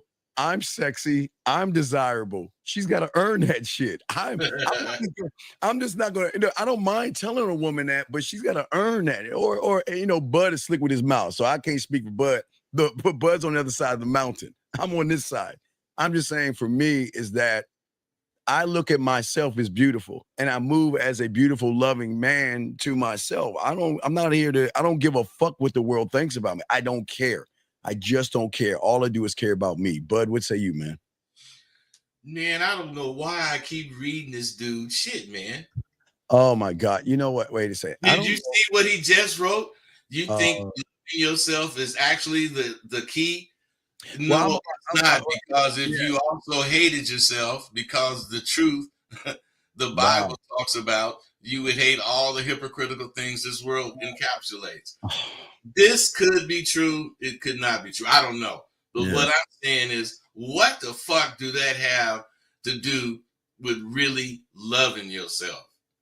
We're going to put him on a clock. We're going to put him on a clock. But this dude, why don't he call in? He got so much to say. Because that's what females do. But you got to understand something. This is why women always say they share us, because this is what they deal with.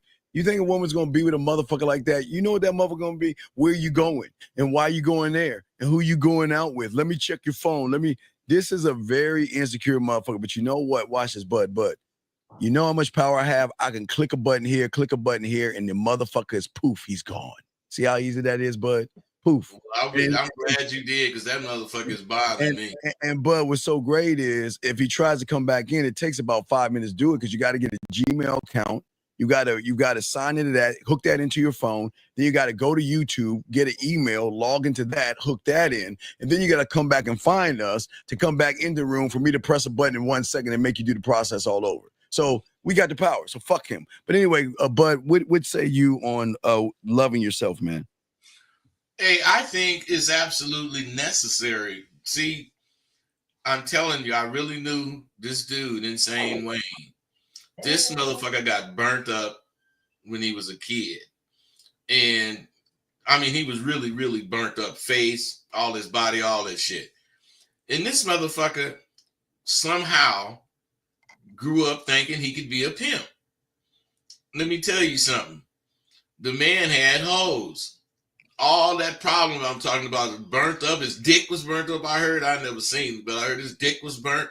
You know what I'm saying? Everything that you could think would keep him out the game had nothing to do with him being in the game.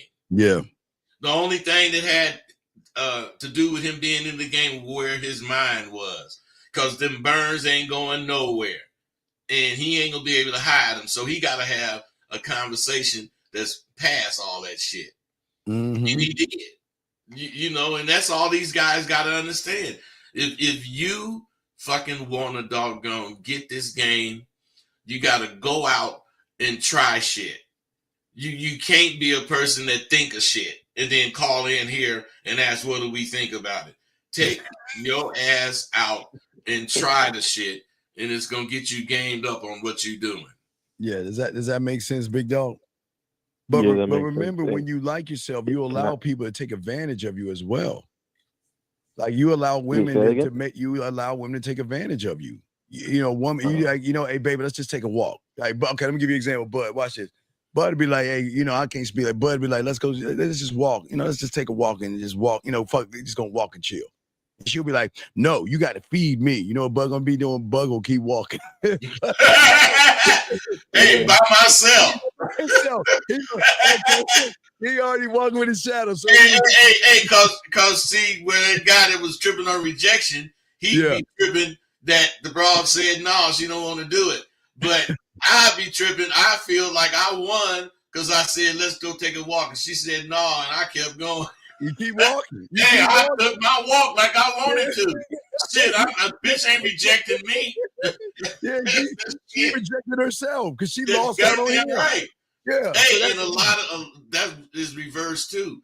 Yeah. A lot of that, the dude is rejecting himself because the woman is just saying something obvious. We ain't compatible, like dude was saying. Yeah. So what I'm saying is, but when you like yourself, then you're trying to prove yourself. You should never have to prove yourself to a woman. You should never have to beg and barter for her time or beg her to like you or try to manipulate you. Dean, let me say this before I forget. You just made me think of this. Yes, sir.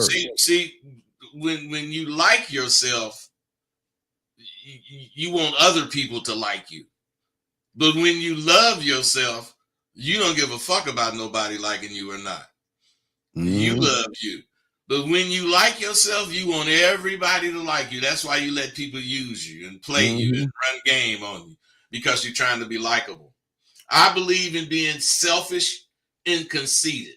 You have to be selfish and conceited. If you're selfish, you ain't gonna let nothing happen to your ass. You thinking about you first. If you conceited, you believe your thoughts are right and you're gonna follow your goddamn mind. Yeah. But I'm trying to push these guys. Okay, so let me explain like versus love as a message. But I've been telling these guys this week. Okay, so when a woman asks you how you're doing, so if it's a message with no action, I feel like I'm wasting my time because I'm not here to talk about how I'm doing. But a lot of guys who like themselves will accept a how you doing from a woman. Now, what I expect, Bud, is how you doing because I want to spend time with you this week. How you doing because, or what are you up to? Because I have some free time later on tonight. I've got some free time next week. I've got some free time I want to spend with you. I'm just trying to check out your schedule. But when a woman just says how you doing, that's not, what are we talking? We just chit-chatting. So what are we doing? Why would I waste my time chit-chatting with somebody that just wants to chit-chat, Bud? But see, when they like themselves, they accept chit-chat. But I don't want to waste my time, Bud. I don't want to waste my time with somebody that, listen, I've always listened. When a woman says, because a lot of guys get, good morning or what are you up to or what are you doing or what's going on from a woman, and they accept those words, but there's no action behind it. It's just what you're doing. So why the fuck am I going to entertain that shit if you're not telling me anything behind that? What say you on that, Bud? Well, I mean, I basically agree with that, but I am not against a bitch speaking to me. So I don't want to speak. If the bitch speaking say, how you doing or whatever, I'm gonna say fine, but I'm not gonna entertain her conversation based on what you're saying. Now I would say, hey, I'm cool. What about you? But I'm saying that as I'm walking on. I'm not finna stop and try to talk to her because she ain't said nothing to get my attention. Right. That's what I'm saying. She's got to be worth your time and worth your attention. And that's what, when you love yourself, guys, you got to demand more not just of the pussy. You got to demand more of the woman, man. She's got to be worth time and attention. But why waste time on someone that's wasting your time? You know what I mean? You don't do that, man. And that's why you got to really love yourself and you got to be conceited because your time is valuable. When you just let a motherfucker say anything to you wasting your time, they wasting your time. So your time must not have any importance to you. Right. All right, Carl, you got any other questions, big dog? Yeah, I kind of do. Cause all right, what's going on? Go ahead and ask your question. So go ahead. So are you, because you talk about like being selfish and being conceited, are you like that with your family members? Like, you don't I'm like that with everybody. Look, I'm respectful, but I'm not going to. Okay, listen. What I can't stand more than anything is how people allow their parents. Y'all are grown men. How you let your parents dangle their love in your face. That is the worst thing. I mean, again, I'm never going to pin anybody against parents, but what I'm saying is it's really fucked up when a parent uses their love, like saying, because my mother tried that a few times with me, bud. You know, she would ask for something, and I'm like this, Mom, if you want to borrow some money from me, you're going to pay me back. I'm just like, that's how I am. I'm like, I'm Ebenezer Scrooge. If you're going to borrow some money, you're going to pay me back. I'm just dead ass, bud. So, but watch this, but I'm not saying all the time. But some things, because I know sometimes my mother will mismanage her money, and it will be like, wait a second, you're asking me for this, but you want to buy that. You know what I mean? But the thing my mother would do until I corrected her is by saying, well, you know, I clothed you and I gave you this. And I'm like, Mom, you were supposed to. That was your job. You can't throw that on me. You can't dangle love in my face and think I'm gonna do something for you. And I'm just saying, but parents do that sometimes, where they go to their kids and say, well, if you don't do what I want you to do, then I'm gonna take my love away from you. And I would say, well, fuck you. I mean, you know what I mean? But I don't play that. I respect your parents, but don't let them take advantage of you that way. And my parents would never say nothing like that, but I would be turned off by that if they did. Absolutely. Yeah, absolutely. And I'm just saying that you guys have to draw a line in the sand. I say respect your parents. You know, they had you.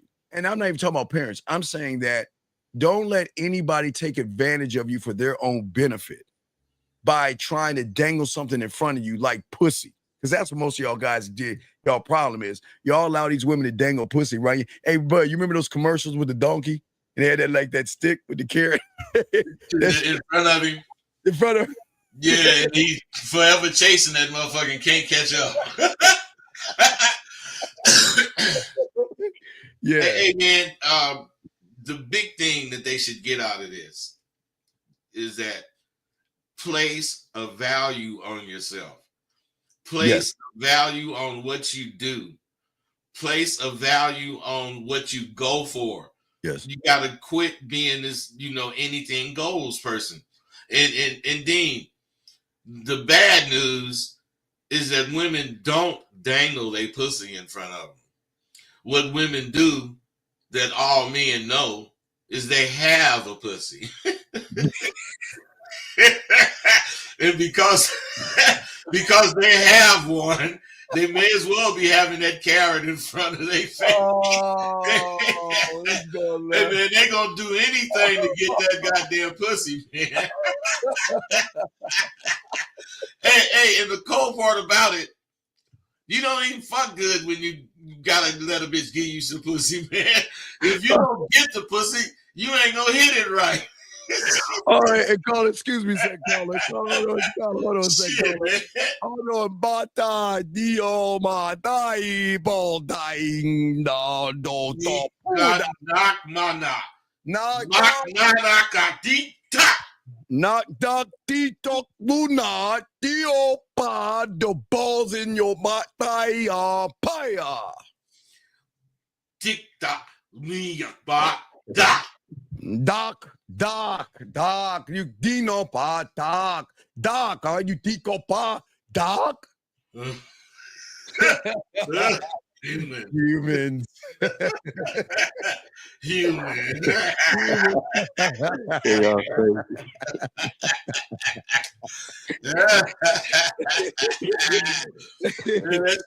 That shit, hey, don't many motherfuckers be able to kick this shit like we do, man. I know. We gotta teach them to knock talk box. But anyway, caller, what's your next question, man? What's up? No, I think that's it, really. All right, buddy. I'll call back if I have more. All right, we appreciate you, man. We'll call back if we got a question, man. We'll throw you back in, brother, okay? All right, thank you, brother. Thank you. All right, guys, last show we get these questions in here. Wait a second. I gotta get your questions. I just saw this one pop up. We'll get y'all questions. Here's one. How to tell a woman that is looking for a relationship and a woman that is looking, how can you tell the difference between one that's looking for a relationship, bud, and one that's looking for hookups? How can you tell? Yeah. I never try to guess what's up with baby. Yeah. It's always what's up with me. I'm a real conceited bastard. Can you say that again, please? I'm telling you, I don't be trying to figure out how to hook up with baby, man. I don't, try none of that. I want to fuck with her if she want to fuck fuck with me. Yes. And I'm gonna tell that by her responding to what the fuck I'm saying. Yeah. See, she can handle shit. Yeah. I don't listen. Why don't you let her know what it is and lead her? Don't wait for her to tell you. Why don't you just let her know what you want? Nothing wrong with being honest with a woman. If you want to smash, ask for what you want. If you want a relationship, I wouldn't tell a woman that from the get-go that you don't know you want a relationship. Then you're gonna be open.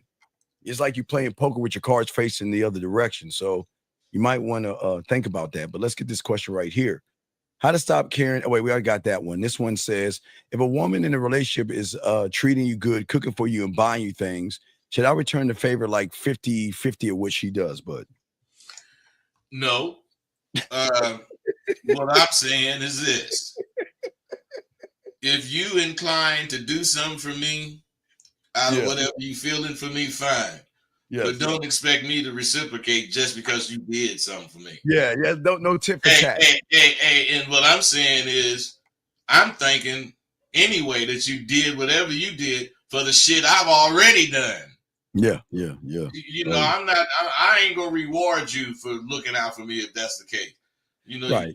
I think to that caller, you need to be more selfish and more conceited. Yes. Because when somebody cooks for you and whatever, that's your woman, and she does whatever she does because she's your woman, she's doing that because she don't want you to go somewhere else and have some other motherfucker do it. Right. So no. You ain't goddamn supposed to reward her for being a woman. Woman. But by the same token, if she got to change her own flats, you know what I'm saying? You ain't worth shit either. So she might cash you in. Yeah. You gotta be a motherfucker that know how to be appreciated. And you gotta be a motherfucker that looks, not necessarily search for it, but I'm talking about you gotta be looking to be appreciated. Some people don't care if they're appreciated. I do. Let's see here. How to have more self-love, less self-criticism. Well, now that question is a good question. How to have more self-love and less self-criticism. It's not how, it's do you do it or not. There as many ways to have self-love or show self-love as there is to have love. I mean, there is no one particular way that I can say, oh, you do this and you'll be able to do. No, you have to try shit. You got to think whatever it is you're thinking about what the subject is, and then you got to try it. That way, you're going to get knowledge of what you're doing. You're not going to get somebody to tell you, make you expect this result. No, man, you do what you do based on what you think, and you're going to get results based on what you're trying to accomplish. And if you get that result, you're supposed to see it and acknowledge it. People they don't do that, man. Go ahead. But I don't mind. So, I'm weird with I don't mind self-criticism because I like to, I feel like I'm my own competition. So I don't mind criticizing myself. But I'm weird. So it's not about when a woman says no to me, bud. It's about when she says yes. Because I always tell guys I'm an alcoholic because I drink me. I'm a crackhead because I smoke me, and I've got a gambling addiction because I bet on me. I push all the chips to the middle of the fucking table. So what I do, I criticize myself when she's down because what I'm doing is I'm challenging myself. So I'm just saying, give you an example. I see someone, all right, I'm gonna get her in 20 moves. All right, I bet you can't get her in 15. Bet. So I'm gonna get her. And if I get her, I'm never satisfied. So I don't mind being my own critic, but I'm doing it more in a positive way. I'm not putting myself down. I'm just saying I should do better. I always feel that a person should do better. Don't be satisfied with winning a battle. Don't be satisfied with just one little town. I want the country. You know what I mean, bud? I want to keep going on and on. But what say you on that, man? I believe criticizing yourself is negative, but critiquing yourself is very positive. So what I'm saying is, even if the critiques that you come up with are negative per se, the whole idea of critiquing yourself is positive because you're going to do something about what you critique. You motherfucker. But if you criticize it, you probably just gonna put it in the back of the closet. Yeah, no. All right, the question. If you meet a woman on a dating app, she asks, how are you first? Wait, if you meet a woman on a dating app and she asks, how are you first? I get that message. Wait, J-Mac, you gotta articulate yourself. What does this even mean right here, bud?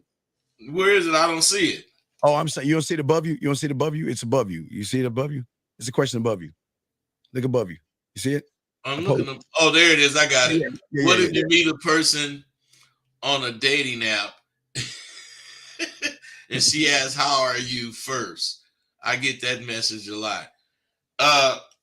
It's called communication. And that may be her saying, how you doing or whatever. That may be her just saying hi. But on a dating app, what else are you going to say first? I mean, you going to tell her you want to come mash? What are you going to tell her? You want to take her out to dinner? No, you going to ask, how you doing? And that motherfucking bitch, if ain't nothing involved in that, because your response to that is what makes something be involved in it. You know, they ask you how you doing or what you doing this morning. You got to answer that with something. Oh, I'm sitting there trying to be cool, you know, and I'm actually figuring out what I'm going to do for the rest of the day. Now, she may not have wanted to know that, but by you answering that, you're going to make her have to have something to say. I believe that. I believe when they say how you doing and you don't answer that question, they just don't even care. That's what I think. I think women make their mind up about you from all sorts of things that they read about. When you say how you doing and they say, and you respond, okay, that means something to them according to what they be reading. He don't have very much to say. He's quiet. He's shy. All of those stupid shit. No, that shit don't mean shit. What means something is what you think when you say whatever the fuck you respond. The bitch say, how you doing? And I say, okay. I got something on my mind that I'm finna say after that. I'm going to give her a chance to respond. But if she don't, I'm coming with what I got to say. Because how you doing ain't shit. Yeah. So it ain't shit. It ain't giving you nothing to go on. So guys, please put a Q if you have a question. Lines are open if you want to call in. Here's another question. Mom raised me well. However, sometimes she wants to take control. Bud, what say you on that? Well, first of all, how old are you? You got to be 18 or older to be in here. So he's got to be a grown, an adult at least. Well, you know, my mom was different. She wanted to control you until you was old enough to control yourself. Now, old enough to control yourself might be 12 or 13. And that's when you was able to go out the house and go somewhere on your own. But what I'm saying is when mothers want to control their sons, it's because their son is showing them weakness. Yeah. Their son is showing them that they need supervision still.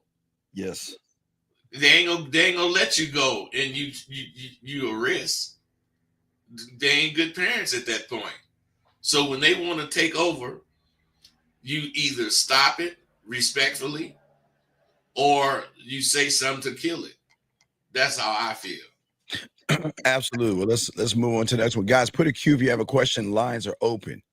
Do you approach women in the same way when you're trying to get laid versus when you're trying to marry her? Jesus Christ, this is why y'all lose. Well, come on. Well, man. let me ask this, Dean. What's up, man? What would be the difference in how you approached her if you was trying to marry her versus fuck her? But I'm not trying to marry her. I'm not saying you. I'm saying if a person was, there is no difference. There is none. Because you should never change. That's what I'm saying. I don't understand why do they think there's a difference. You should never change. Hey, Dean, because a lot of these cats need a phone booth so they can go in it and put on their cape. If they ain't got a phone booth, they can't be themselves, man.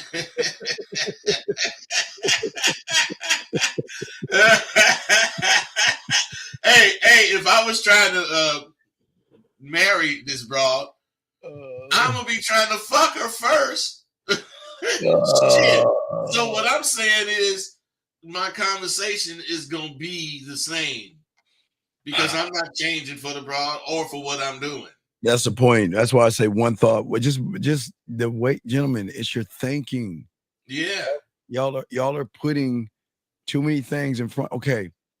The fact that you're using the word laid tells me that you've been watching a lot of YouTube. You want to get laid. I mean, I've never ever, it's Bud. I only say smash. I don't even think I'm gonna say smash. Like fuck. Wait, what is the word? Have you ever used the word laid? Like Bud, have you ever used like I'm getting laid? Fuck no. He said fuck. That's what I'm saying. Hey, the only word I use is fuck. Right. Shit.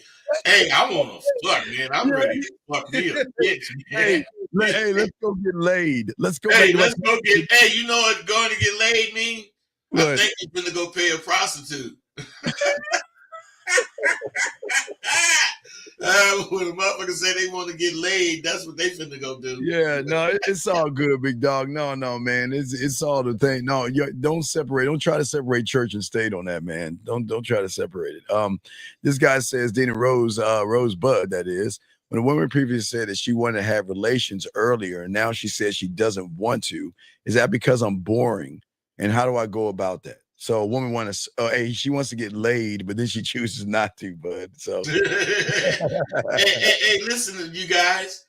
If a woman say something in the regards that they want to get laid next week, man, you ain't even supposed to hear that shit. Because anytime a situation can be done now and you accept it being put off, then you letting that woman know she can play you for a long time. All day. Yeah. For a very long time. Very long time. Yeah. So as long as she don't give you what you want, you in trying to get it. Yeah, you listen, you're showing your thirst right now, Zach. You listen, women change their minds. You know, things happen. You know, they can be down today, Bud, then get in an argument with their parents or their girlfriends, or their cat gets sick or some shit. I don't fucking know. Who gives a fuck? See, Dean, if something like that happened, you would know. Yeah. Oh, of course. You know, you would know that, because if she did change her mind, you would want to know that too. Why the fuck you change your mind? But I wouldn't ask that. I would know that I'm boring if the bitch changed her mind. You know, I ain't saying she can't change it for real legitimate reasons. But what I'm saying is, if the bitch changed her mind in 1 or 2 days, that means something I said or did in those 1 or 2 days wasn't challenging enough or didn't enthuse her enough. And she just felt I was boring. And she might be saying she changed her mind to see where the fuck I'm going to be coming from, giving me a chance. But I never used the word boring in my life. I've never, is that this is, but I've never used the word boring in my life pertaining to me. Pertaining to you.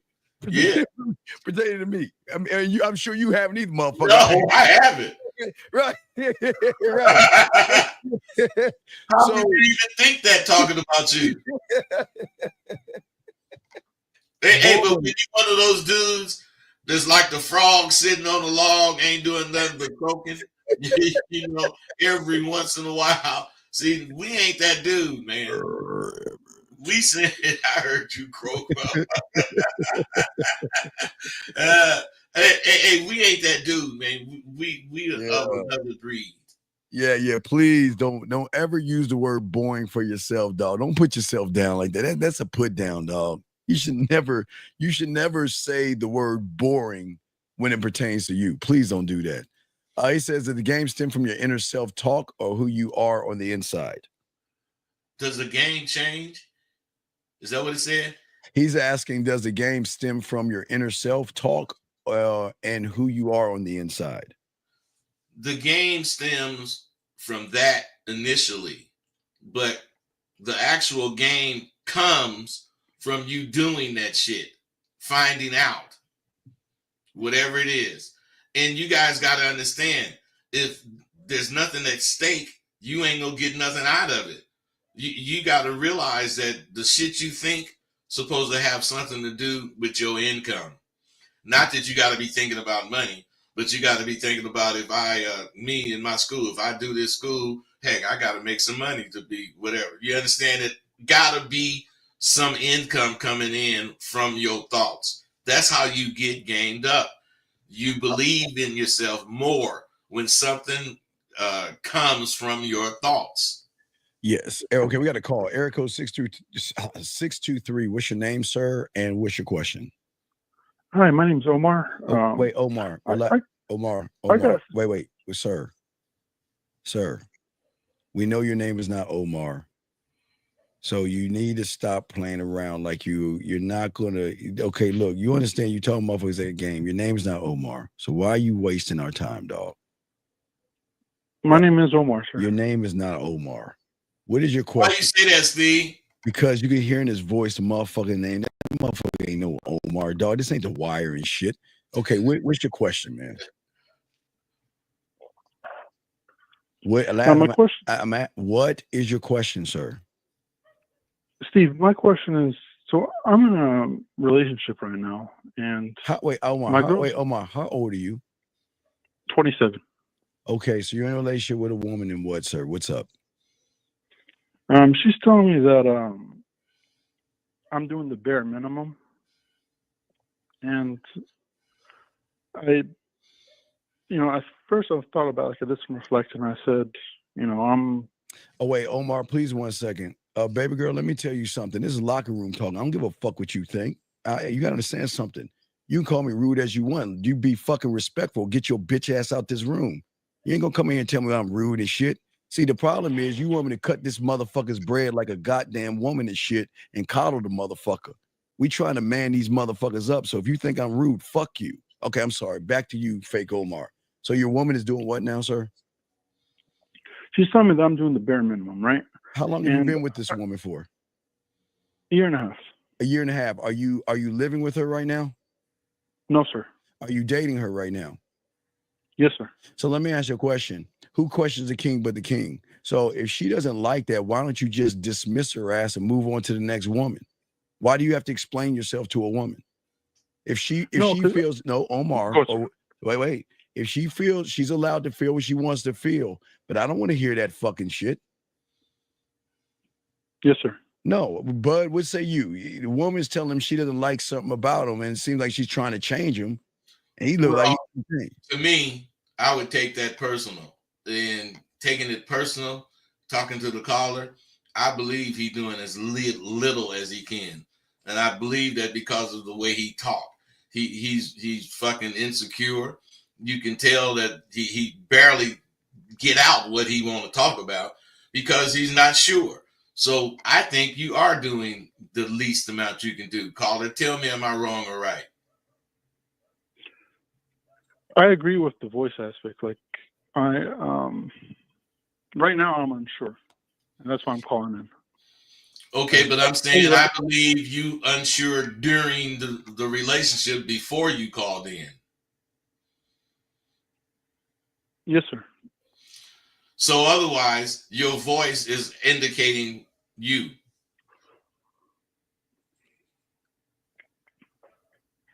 Yes, sir. Right or wrong? No, you're right. So listen, man, to get a better reaction from her, you have to sound like you're the kind of person that can control a relationship's destiny. If you can't control the relationship's destiny, I don't mean drag it behind you or make it turn left when it don't want to. I'm saying control the relationship, keeping it fruitful. That means there's things in your personal life that's not satisfying, baby, and that unassertiveness got to be at the top of the list. Oh, passive. Unassertive. There's no leadership in you. You can hear it in your voice. You just you can hear it in your voice, man. So is that right, or is that assumption correct? No assertiveness. Yes, that's something I want to work on. But okay, and Okay, want to work on or should be working on? See, there's a difference. You want to work on it. That's a well, why aren't you?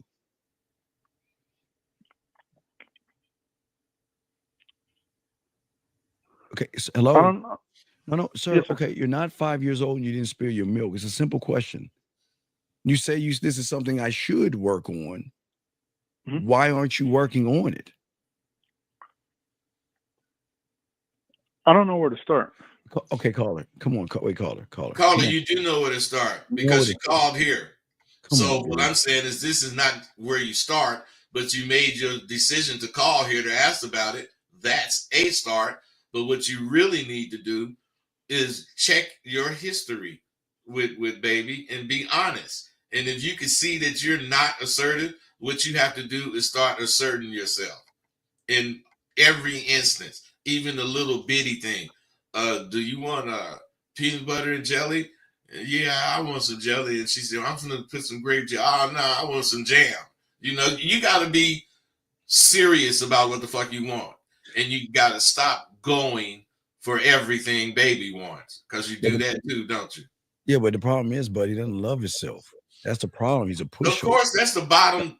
That's the main thing. The main Because thing. if you love yourself, you ain't gonna do none of this shit. And do none of that shit. That's what I'm saying. That's why the game is so important, man. You gotta learn how to love yourself, and you don't know how. How long have you been listening to us for, big guy?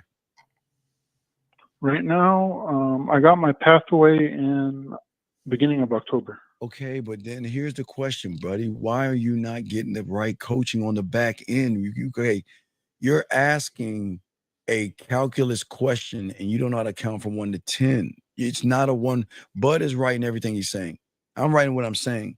But the answers are not going to stick to a person that doesn't understand that he has to have a foundation of self-love, self-respect, self-worth. And you don't have those things. So you're asking, how do I do this thing with this woman when maybe you shouldn't even be in a relationship right now if you're not in one with yourself? Understood. See, did you say understood? Yes, sir. Well, I'm glad you said that because I was fitting to say he ain't gonna understand that, man. But if you do, I'm glad. Because first and foremost, you gotta love yourself. Period. You gotta show yourself. You gotta prove to yourself that you love yourself. Then you can have opinions. Because right now, you don't have no opinion. You're going for anything because you love yourself. If you love yourself, you would make a decision and you would think at least that it was correct and you would go for it unless somebody showed you it was wrong. Right. But other than that, you like yourself because, you know, you wipe your ass when you shit and you don't fucking pee on the goddamn toilet seat. But I'm saying that ain't enough. That's just the basics of being a man. That's the basics of caring about yourself. You got to get deeper, man. And we might sound like we harping on the same thing over and over, but this shit is the truth. If you don't love yourself, you are not going to be happy. Right. And the problem in is any relationship. Right. So okay. So and another problem is that you're not the CEO of you, and that's the problem. And most guys, and listen, here's the thing. Now I'll call you Omar, okay? Because I think I know who you are now, because I recognize you. Oh, Omar, listen. Here's the problem. Yes, sir. The problem is a lot of guys are like you, so don't feel like you're alone. But the problem is a lot of guys like themselves. They never learn how to love themselves or appreciate themselves. And you don't do that because again, but that's what the foundation of everything. Now I can't talk about that, but Bud said it from a pimp's perspective and a motherfucker that's gamed up. Love is important. I always say that. That's the base of everything we talk about. And it's the one thing that's easy said, but y'all don't actually do it. You like yourself. You guys have a strong like for yourself, but you don't love yourself because you're not the CEO of your world. You don't have any kind of a structure. You don't have a mission statements, vision statements, legacy statements.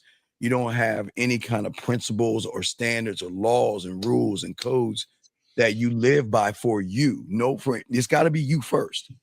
Hey, let me ask you something, caller. Do you ever get dressed? Yeah, every day, every morning. No, I don't mean do you dress yourself. Do you ever get dressed? Dress up?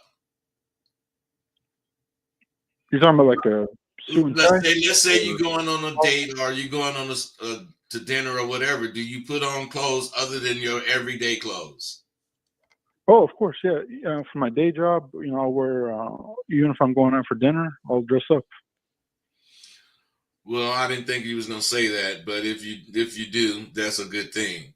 But in reality, Steve's point stands out. You don't love yourself. Right. Why? You know why. So tell us. Because I wouldn't take disrespect from nobody.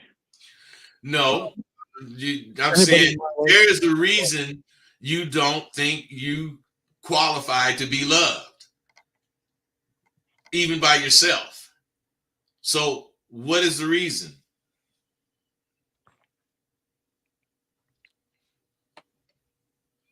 What is the reason? I'll tell you the reason. You don't stand up for yourself. Right. So, okay, Bud's right. You don't stand up for yourself, but you don't know the secret of the sauce, or I would say the Bud, I'm a geek, so the Krabby Patty formula. So don't judge me. But the thing is what you don't know, and the secret that we know that you don't understand is that your life is yours to own and control. Your life. And if you don't own and control who you are, you're going to be open to everybody just telling you what to do, and you're going to follow them. The problem is for a lot of you guys out there, you think love is connecting to a woman, because right now I know you don't feel whole, right? And you feel like I need to be validated through a woman. And even if she's putting her foot on my neck or disrespectful or saying disrespectful things to me, I'm gonna still keep her around because I need you. And that's the problem. It's like you feel like she completes you. You shouldn't have it. No one should complete you but yourself. But see, it's not. Okay, listen, please. I'm not. This is not a Hallmark moment. I'm not saying it because listen, loving yourself is hard for you guys to do. I'm telling you, you can't. You guys don't know how to love yourself. As I said, Bud, we're in the 11th month of this year, and the 26th day. Bud is always add January 31st to add that extra day. You've been the same person for 11 months and 26 days of your life, right? Coming into the new year in 2024. The problem is that if you don't start to learn this game that Bud is teaching or I'm teaching, you're going to just carry over and duplicate 2024 to 2025 like you did 2023 and 2022. You just keep duplicating it over. You let a ball drop, Bud, for a few seconds, 10 seconds. You lie to that motherfucker. You do it for a week, and then you give up, and then you go back to not loving yourself by repeating the same process over and over again. Bud, what say you on that? If you want to change, you cannot do the same things you were doing. Yes. They have to be different. Yes. So what I'm saying is, bro, you need to change where you're coming from about yourself. Now, there's a lot of self-doubt in your voice. Mm-hmm. What you need to do is start trying to sound assertive when you talk, when you're just having regular conversation, instead of saying stuff, asking them in a way, the way you're saying it, you're asking them to allow you to say it, and will they accept what you're saying? You need to start saying it, not giving a fuck if somebody accepts it. And whoever don't accept it, gonna say what they don't accept about it, and you be ready to straighten them out. Until you're like that, you're not going to love yourself. You're going to think you're scary. You're going to think all kind of negative things about yourself. You're going to think everything except love, because who wants to love a motherfucker that won't speak up for themselves? Yeah. And what I'm saying is, okay, you're not living with her, right? No, sir. Okay.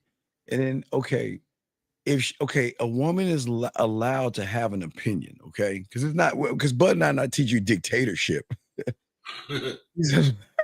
She's allowed to have her opinion, but Dean, I've been guilty of saying this ain't no democracy. I know, bro.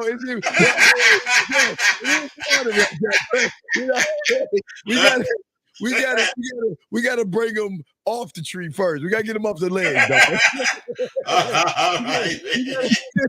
we gotta get them off the ledge, dog. We gotta bring them down and get them on the ground floor first, okay?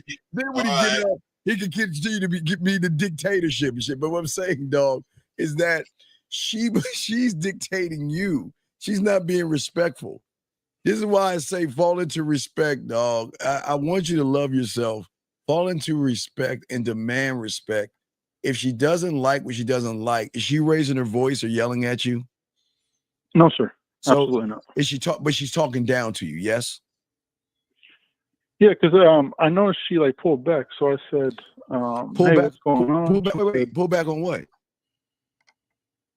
She's not as sexually a active. lot of attention to anything I'd want to do. She'd want to come. She's not as sexually active, right? No, it's not about that. It's like, let's say I want to go. Let's say I'm going to go to the mall. Oh, can I come with you? Hey, I'm going to the grocery store. Oh, can I come with you? What, she just wants to spend time with you? That's how it was before, but it's not like that anymore. Hey, well, listen, how many times do you have to tell a dog no for that motherfucker stop? I'm saying, man, she didn't ask, can she go with you? You say no. She didn't ask, can she be with you? You say no. So, I mean, goddamn, she gonna stop asking. No, sir. No, sir. In those past, she would always come with me. I'm saying, you said she ain't doing it no more, but you said you say no. Oh, no, I never said no. She would always come with me. But when she asked, she would always come with you.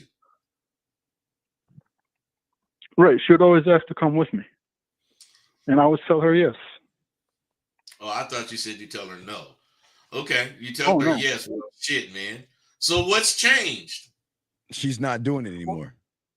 So, and she was sick for about 3 weeks. She got COVID. But dog, but then, brother, she's sick. So if she's sick, she's not going to go out of the house because she's sick. Yeah, but what's actually changed about her, man? No, she said this today when she was healed. And I'm like, you were sick for 3 weeks. Okay, what's going on? And you're not doing as much as you could or should. Mm-hmm. But I was checking on her almost every day. Is that what she's saying? Is that what she's saying? Is it? I'm sorry, I didn't hear you. Is that what she's saying? You're not doing 100%? Yeah, you're doing the bare minimum. All right. So what I'm saying is, do you have the bare minimum with her?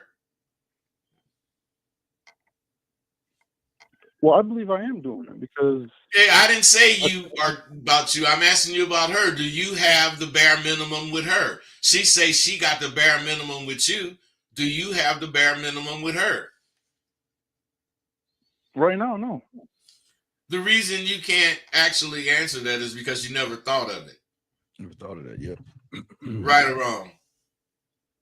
Right. So now that you're thinking about it, are you doing the bare minimum?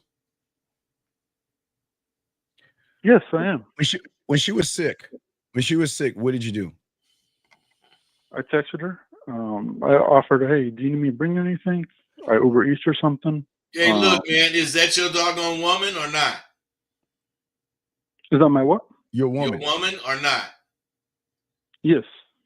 Well, then, if you texting her and asking her, do she want something to eat? That's because you know she gets hungry, right? Yeah. So why didn't you just take something over there? Yeah, don't ask, take. Why you just didn't get her something and take it over there? If she didn't want to eat it, she would have said, I'm not hungry right now, but thank you, blah, blah, blah. Right. What I'm saying, bro, is you're not taking the initiative in the relation or initiative in the relationship.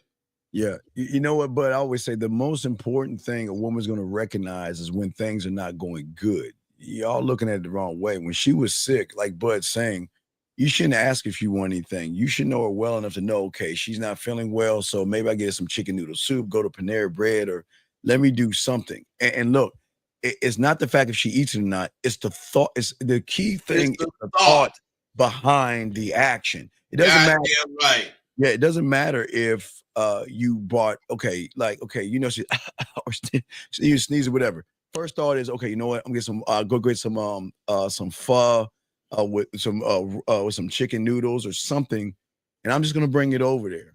And whether you eat or not is not the point, young man. It's the thought. See, women look at the thought, not what they see in Not the front of them. action, the thought. Right, not the action. It's the thought. So then what you'll do is start to calculate those thoughts and being more appreciative, because you shouldn't ask. She's thinking in her mind, you should know me well enough. And that she shouldn't ask you at all. She should know your leadership skills. Your leadership skills should be that, you know what? If you're my woman, I'm gonna take care of my woman. You're gonna get taken care of. That even if you don't like to eat the fucking soup, it's there. And the fact you call and ask is the minimum. Yes, because you're like, should I? Well, let me know. I don't know. If you just tell me you don't want it, and I'm not gonna go. And you know what? Sometimes they're gonna say no just to see if you do it anyway. Because listen, we're not gonna ask. We're just gonna move. You ask. Well, that's what I did. No, but that's the problem. You ask. Okay. You asked. She didn't want you to ask. She just wanted you to do it without asking. Oh, take the lead. God damn it. Ding, ding, ding. Take the lead. Take the lead. Because it's with women, it's the thought. It's always going to be the thought behind the action. So what you didn't do is you just waited for the action, but you let her dictate the action. And she was thinking, well, why isn't he just doing it? You know what I mean? Well, even if you say, do you want me to bring you some soup or something? She said, yeah, it would have the same effect as if he didn't do it. Mm-hmm. Yeah. Because he asked. Because you asked. You should, right. She's like, bring it over. Like, where's the guy that is just going to take that lead and just do it without me bring saying, it over here, baby. Eat this goddamn soup. You know you ain't feeling good. I know you ain't feeling good. Hey, take some of this. Hey, bud, get that. Hey, come here. Take some of it. I don't want to. Come on, it's gonna make you feel better. Just take a little bit. Hey, just a sip, a spoon. Just do it. Just a little bit, and I'm gonna leave. You know, just a little bit. Do you need anything? Is everything good? You know what I mean? You got your side. I'm talking about, dog.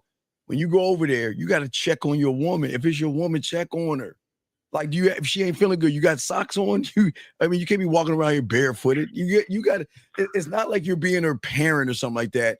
It's just showing her that, you know what, I take care of what's mine. You see what I'm saying, bud? And then it shows that you know how to take care. Oh man, I love when they sick, dog. I love taking care when they sick. That's hey, man, you got to realize, man. Yeah. They don't suppose to have to ask you to do every at all. thing. I just need to know you're not feeling well, and then I know what to do. I'll go into action at that point. When you're not feeling good, I'll just go right in, because I already know what to do, and that's what I'm saying with the game. You didn't know what to do. Okay, in your mind, hey, do you need some chicken noodle soup? Okay, you don't. Okay, that's cool. Well, I guess I did my job. Which is the minimum. That's the minimum, and that's why she's saying that, man. Bare minimum, the dog. And this ain't got to do with her being sick. Right. It has to do with any type of situation that you could think of to take a lead in. You got to do it. Yeah. I mean, when you went over there, did you check the sheets? Did you change your blanket? Did you, what did you do other than just drop some soup off? Offer her any comfort? That's all I did. That's all you did? Right. So now you see why, now okay, so remember, always think about, it's the bad times that they remember. Like, but I always find them the most sexiest when they're sick, because that's they can't hide it. That's their real them. You know, when they're sick and sneezing and coughing and they don't have their makeup on and their hair's a mess, that's when they're the sexiest to me in that moment, because that's really you. And they're like, I feel terrible right now. Don't look at me. No, look, you want to make her feel good when she's feeling bad. I want to see the real you. I want to see the real you. You don't need to wear all that makeup and shit on me. I want to see you as you are. And a lot of women hide that, but when you make someone feel good, then they'll know that you actually are a genuine motherfucker. They see, some guys, you know, you got to wear makeup to go to bed and all that stupid ass shit. No, if she's not feeling good, you take care of your woman. That's what a man does by taking the leadership role, bud. What say you, man? Hey, caller, you getting anything from this? No, this was a big eye opener for me. I'm taking notes, Yeah, and yeah. I know where I got to work on. So I got to then, work on my leadership. then when she's feeling better, oh my God, she's gonna be like glue to you. She's gonna be like, I really appreciate everything that you did by not even having to tell you, by you saying, I'm going to the mall. Can I come with you? And I just want to and she'll look at you different. And they move different, but it's the worst time. See, most people run away, but when they say they're on their period or they say that they're not feeling well or anything like that, a lot of guys run away because they like, well, she ain't fucking, so I'm just gonna leave her be. You know what I'm saying? But that's the worst thing. I had a guy do that the other day, but a few years back, had a guy tell me, I was coaching him. He's like, well, she's on her period, man. I ain't gonna go over there. I said, no, motherfucker. What you're gonna do is go over there and check on her and make sure she's got a hot bottle for a hot warm thing for her stomach. Just check on her. That's all you need to do is check on her. Oh, and if you I and know what he her did period's was coming up. hold on, caller. What he did was check on her, and then he left. But guess what? Before he got to the door, bud, she closed the door and gave him some dome just off the pure fact that you checking on me, and I appreciate it. You know what I mean? So he kind of got a win, but he didn't see the win because he thinks that if she's sick, if she's not feeling good, she's not fucking. So I ain't gonna even bother with her. But those are the most important times to me, bud. When they're sick and not feeling good, that's what's going to show what kind of motherfucking man you are in her eyes. Are you going to run or are you going to take some leadership? But Bud, what say you, man? Well, I just believe that this guy, what he said as far as he has his eyes open, I believe this was a good call. Why? Yes. Because he'd been very responsive to what we were saying. Yes. And he admitted that he's learned something. His eyes is open. Yes. And he ain't been doing nothing but talking the same shit we've been talking. Yeah, but that's the importance of what we be doing. Of we learning. Don't change up for the caller. Yes. We tell the caller the truth. Yeah. And this guy evidently he got the truth, and I'm happy for you, bro. Yeah, we're proud. All you got to do is what you've learned today. It's going to be nothing if you don't do it today. Yeah. You got to do something today, something tomorrow, and build on it. Yeah. So now you're prepared. So you're good to go. So anytime she's sick, you already got the blueprint. You're never going to call her again. You're never going to call her again. You're just going to show the fuck up and show out. That's all you're going to do. Hey, you can do that with the mall. Just show up. Girl, I'm finna go to the mall. You want to go? She gonna say yeah. But the difference is she didn't ask. Yeah. That's the big difference, man. Yeah. Yes, sir. Okay. No, all right, bro. You helped me out a lot. Thank you, both of you. All right, man. We'll throw you back in. We appreciate you, brother. Okay. We'll throw you back in. All right, guys. We got a few more minutes. I know Bud's got a class and stuff.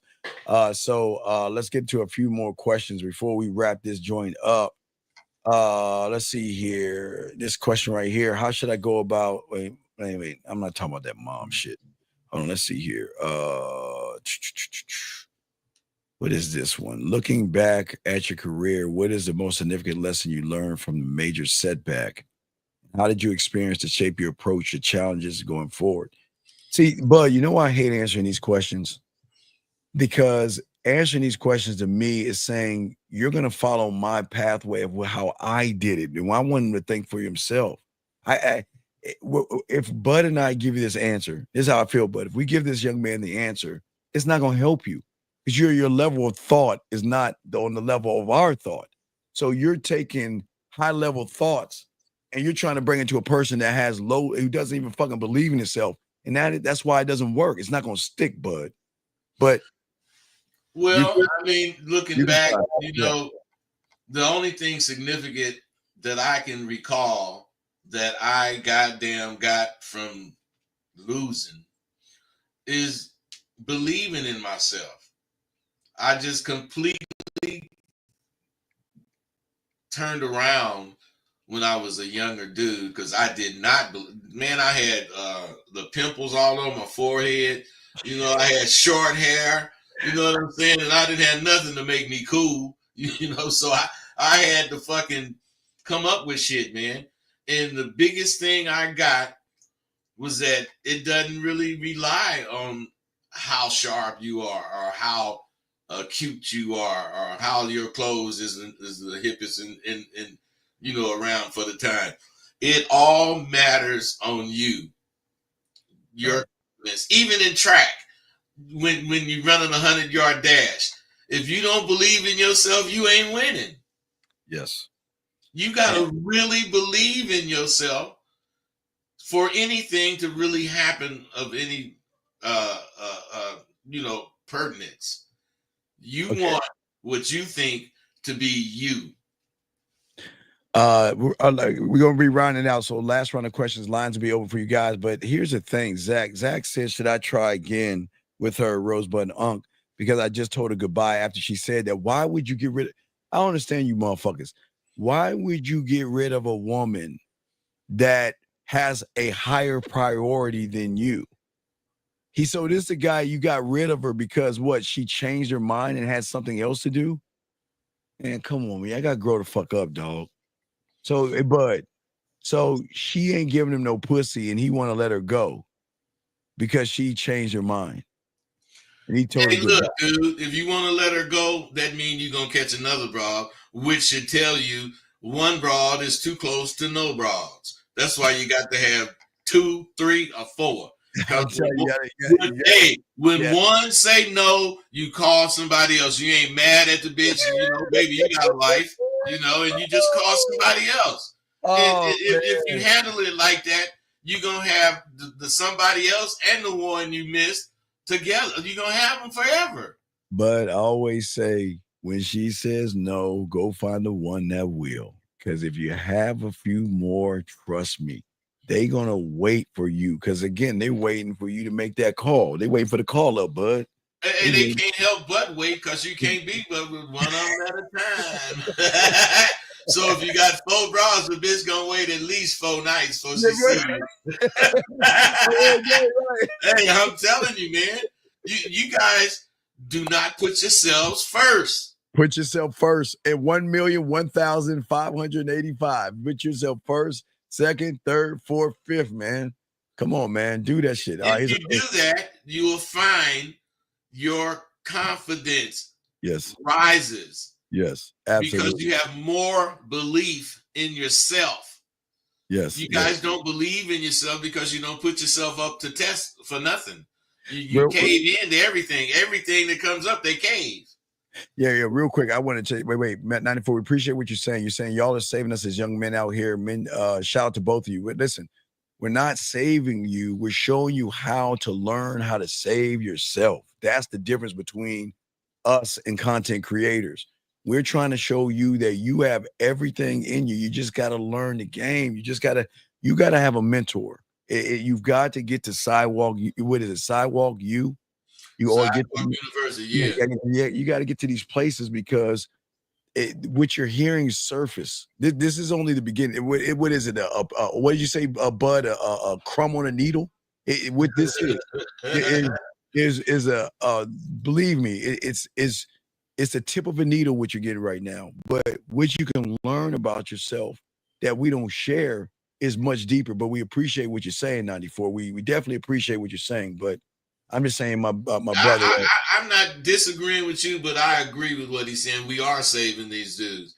But what you said is what is actually taking place. We're giving them the tools to actually save themselves. Yeah, but that in itself is saving them. We're making them think. They don't think about a lot of shit, man. Yes. And if you make them think, they're gonna come up with a lot of them gonna come up with the right answer. They just afraid to think. All right, this guy says, would you say, do we take the lead whenever, even if it isn't our girl? I thought we shouldn't care about how their days are. If it's not dog, you can't. Okay, you don't say that shit, man. Wait, we said your woman. I mean, she's got to be okay. Like Bud said. Okay, Bud said to the last guy that if he had 4 women, he just move on to the next woman. But of those 4 women, if all 4 of them or one of the 4 aren't feeling well, you would take the lead and take care of the woman that's on the team. We didn't say every woman in the world, but you're like, oh, hey, wait, Tiffany, you feel bad? Let me go and take care of you, motherfucker. What are you talking about? No, but as far as being polite and just blah blah blah to all them bitches, yeah. But specifically, you do shit for your girl. Yeah, You do shit for absolutely. your girl. Yes. And if you got 4 girls, you do shit for all of them. But Yes. my point in saying that is that if you guys so dependent on one woman, all she got to do is say no, and you out. Whereas if a motherfucker got 4 or 5 women and this one say no, you just get off the phone and call somebody else. And when they know that, and Bud, when they know And that, when they know that, they don't never say no. they move different, right? Hey, when they know that, that's what they say. Shit, you think I'm gonna say no? You just gonna go to some other bitch. You can go to somebody else. You can go somewhere. That's knock talk buck. That's what I'm saying, dog. That's that's knock talk buck. That's knock talk buck. That's what I'm saying, dog. That's what we say, y'all guys, man. Women love men that have other women, and they act different when you have other brothers because you can dismiss them and move on. When you don't have anything, you're gonna have to sit and wait and beg and ponder and all that other shit. Have your women, dog. Don't get mad. Don't get upset. Don't get emotional. Hey, bud, if she changes her mind, hey, it's cool. Hey, but while you grab your phone and you're saying it's cool, you're dialing the next number. It's cool. Hey, look, you want to see me? All right. Hey, look. Hey, bud, watch this. I'm free. Not talk, baby. Hey, not talk, buck. Knock. Hey, these nuts, knock top, buck. Shit. No, man. The thing is, we feel like aliens, man, because don't nobody understand what the fuck we talking about. Understand that shit. All right, this will be the last call because we got to wrap it up. 518, you're our last call, buddy. What's your name? What's your question, buddy? Hello? Yes, what's your name? What's your question, big guy? This is Track. And I wanted to talk about the topic. I came in late, but there was a thought that I had the other day, and I wanted you to like just hear it so that, because y'all gamed up, so I wanted y'all to hear it. It was like the unconscious, the subconscious, and the conscious, right? So like whetstones that the samurais use on the katanas? All right, sir, let's focus on you. What is your question? Yeah. So I compared the unconscious to like a blade, right?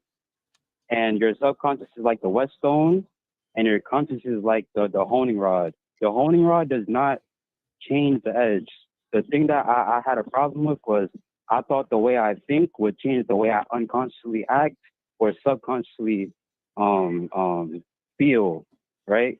The way I think, I thought it would change my emotion, but what I've learned to understand is the blade that is forged every day I wake up until that day I die, and then they put that blade up on the stand for my legacy, is not affected by anything. Have you ever heard of the terms talking loud and saying nothing? That's exactly what he doing. That's all you doing, dog. You don't believe that shit you saying, dog. You don't even believe that You don't goddamn believe that shit, dog. You just saying shit, dog. How you telling me I don't believe it? Okay, because you talking about. Go ahead. I'm sorry, Steve. No, go ahead, bud. Go ahead. I was about to say the same thing. Go ahead, bud. You got it. Go ahead. Yeah, talk to me. Let me know. About the outer you, the inner, whatever the fuck you was saying, man, that shit is all bullshit. That's bullshit, dog. And you know it's bullshit. That's why you don't believe it. That's why you ain't did it. Right, exactly. And that's why you want us to validate you. It's not about doing, not to interrupt, but it's not about doing it. It's about understanding. You don't have it. Understanding. You don't understand that bullshit you said, man. Shit. Talking about swords and rocks, and you might as well bring in some aliens and fucking zombies. You just making shit up. Dog, okay. That's what you humans do. Y'all bring shit up to listen. Today is going to be this. Tomorrow is going to be fucking pineapples and pears and apples, dog. That's how you weak motherfuckers think. You like something today, and once it goes away, you'll find a new toy, dog. And that's all you're doing, dog. Because you're calling us trying to explain. Why the fuck you explaining that shit to us? We don't give a fuck about that shit. Why are you explaining it to us? Yeah, man. Not only that, does it really make sense to you? And if it does, tell me in a succinct way the sense that it makes. All right, so it's kind of okay. Copy. So if I'm with a woman, right, and she says something, like for example, like let's say I make her smile, and You I'm thinking can't. to myself, okay, You can't. I'm gonna show you why you full of shit. Tell us something to make a woman okay, smile. I could tell her about how much I appreciate her. I could tell her about how much So I love this thing about myself, or how much I love to do this thing when she's Oh. around me in my presence, things of that nature. And you think that's gonna make her smile? Okay, so you make her smile, then what? Right. So I make her smile, and then I tell her, on top of that praise that you give me, what I love most about that praise is that smile of yours. And then taking that and transitioning it to the next thing I want to say, whether it be taking her to this spot or telling her about why this is important to me or what we're about to do next. What the Right, fuck like does things that like got to that. do with swords and rocks and all that shit you were talking about?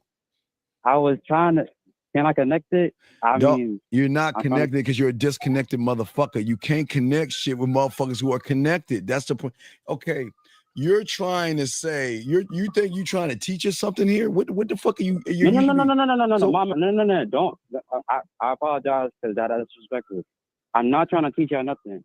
It's just like something I was thinking about, and I wanted to like run it by you But this guys. is why you're a. Can I say this with kindness? This is why you lose, and you're a loser, because you're thinking about silly ass shit. The fuck does a rock and a sword and a smile got to do with it? What are you even talking about, dog? Come on, what are you talking about? Hey, caller, this would happen. This would happen Yeah. when you talk nonsense and people you're talking to are listening. See, they can hear the nonsense you're saying. You can't hear it because you're too busy talking. You can't hear how silly you sound, man. Sound crazy. My bad. No, But, wait. I'm just saying. Listen, what is your point that you want to tell us? Sum it up. Fuck the swords and the rocks. What is your point? Right. Understanding that who I am, like at my core, right? You don't have And a core. everything You don't know about a core. What the fuck you mean? Who I'm at a No, core? I'm not. Look. I'm not saying I know it. That's why I So said. then, how can you talk about something you thought don't know? You just said at my. Okay, listen, like Bud just see. Here's the problem, like young man. Here's the thing. Bud and I actually listen, and we listen to every word you say, and we hold you accountable to what you say. So if you're talking about my core and you just admitted you don't have one, then why the fuck are you talking about something you don't have? You just said that it's not that I don't have a core. It's that I can't see all of my core yet. Jesus, you know what I'm saying? Like I can't see all of it yet. Hey man, do you like peanut butter? Do you like peanut butter? Yeah. Okay. Do you like chicken? Yeah. So your core is whatever the fuck you like and whatever the fuck you want to do as far as you. Right. You don't need to discover your core. You don't need to find the rest of your core. Your core is the things that you're likely to choose to do. Right. And everything about now when I say discovering it, it's like I could think about what I would do, but that doesn't mean I would do what I think I would do. You're full of shit. That's what you guys don't understand. You are full of shit. This is crazy. You know, you try to make the shit you say make sense. That's why you go through such extenuating circumstances to explain it. But you can't explain that nonsense. You can explain to you what you're saying because you know. Right. But you can't explain that shit to me because it makes no sense. Why? I mean, why are you trying to find meaning in something that makes no sense, young man? So to be honest, it's really because I like making those connections like between nature and Sir, you're the not mind. connected to any. Okay, your mind is the enemy, and your mind makes you think you're connected, and that's why it's fucking low. It's making you think you're something that you're not. And the cold part about that, you talking about you like to connect with nature and all that shit. You don't ever connect with nature. You just say you connect with nature. On paper. He writes it on paper. Yeah, See, you write it on paper. just put it down on paper that I connected with nature today. And you ain't connected with shit, man. Because you don't make a connection. You say different things and they go in different directions. That ain't no connection. You see that, dog? So no, yeah, I see that, but how? Okay, so how would I be connected to? Like, how would I genuinely be Stop doing that connected? bullshit you doing right now. Stop lying to yourself. You gotta stop lying to You yourself. trying to think of a way. You trying to think of a way to make that shit you saying make sense. Yeah, and as long as you try to make sense of that shit, you're gonna be confused as fuck because it don't make sense.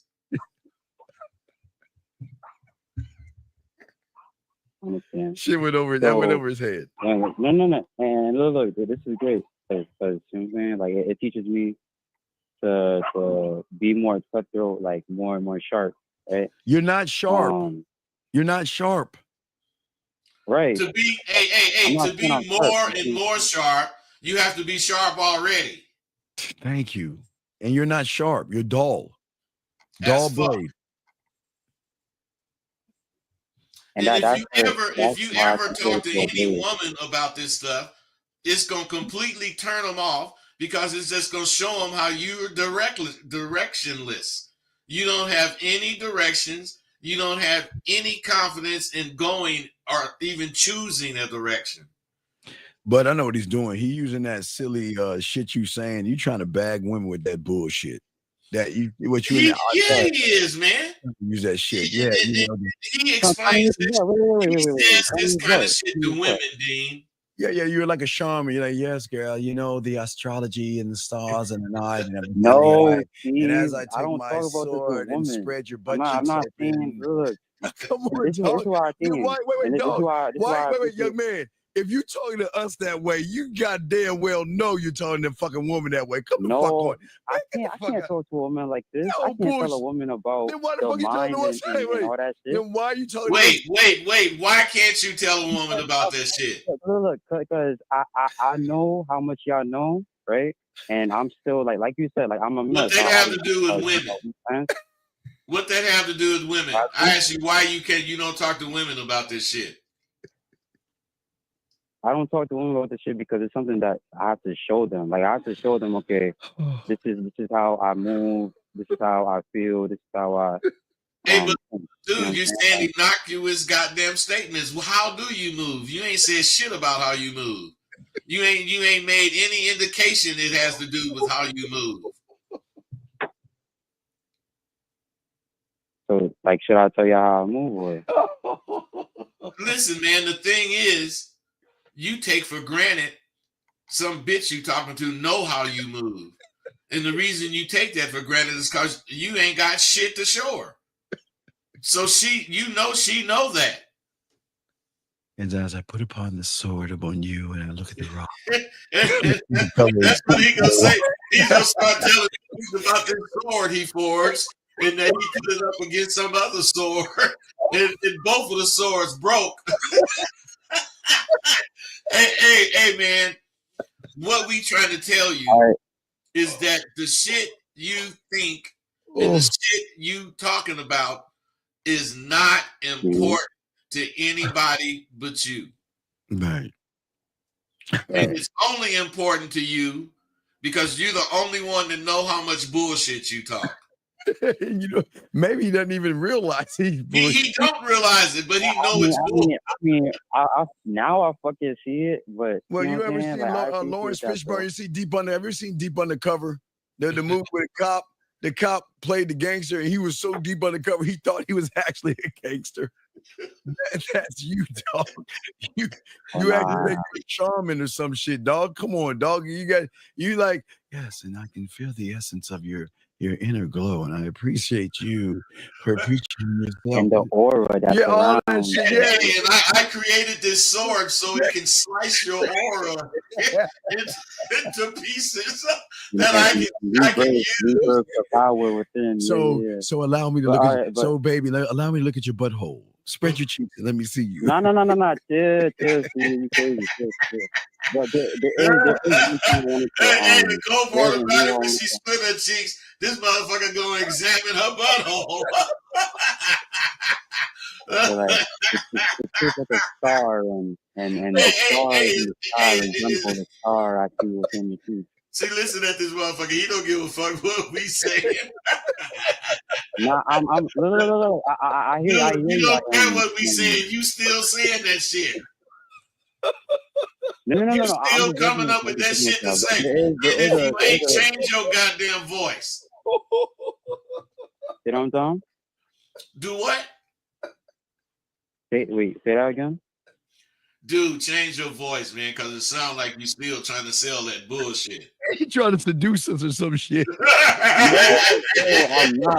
I'm not, bro. If I'm not, oh man, right. Come on, dog. Come on, man. Hey, listen. Yeah. Hey, listen. Do you want to be misunderstood like this? When you out in public talking, do you want motherfuckers to misunderstand you like this? Oh my God. Oh no. Well, I suggest that you re-listen to this and you listen to how you fucking sound. Yeah, you gotta go back and listen to this shit. You're like, who the You fuck sound sorry as fuck, bro. I feel like you got a white dress on or something with a bald head with like stars around you circling or some shit like that. He might have a whole bunch of cars built shaped like a house built around him. As soon as he sneezes, he gonna blow that motherfucking house down because that he talking about is weak as hell. Hey man, everything you talking about has nothing to do with you. Oh man, come on, dog. Come on, man. All right. What have you said that have to do with you, caller? Say that one time. What have you said that has to do with you?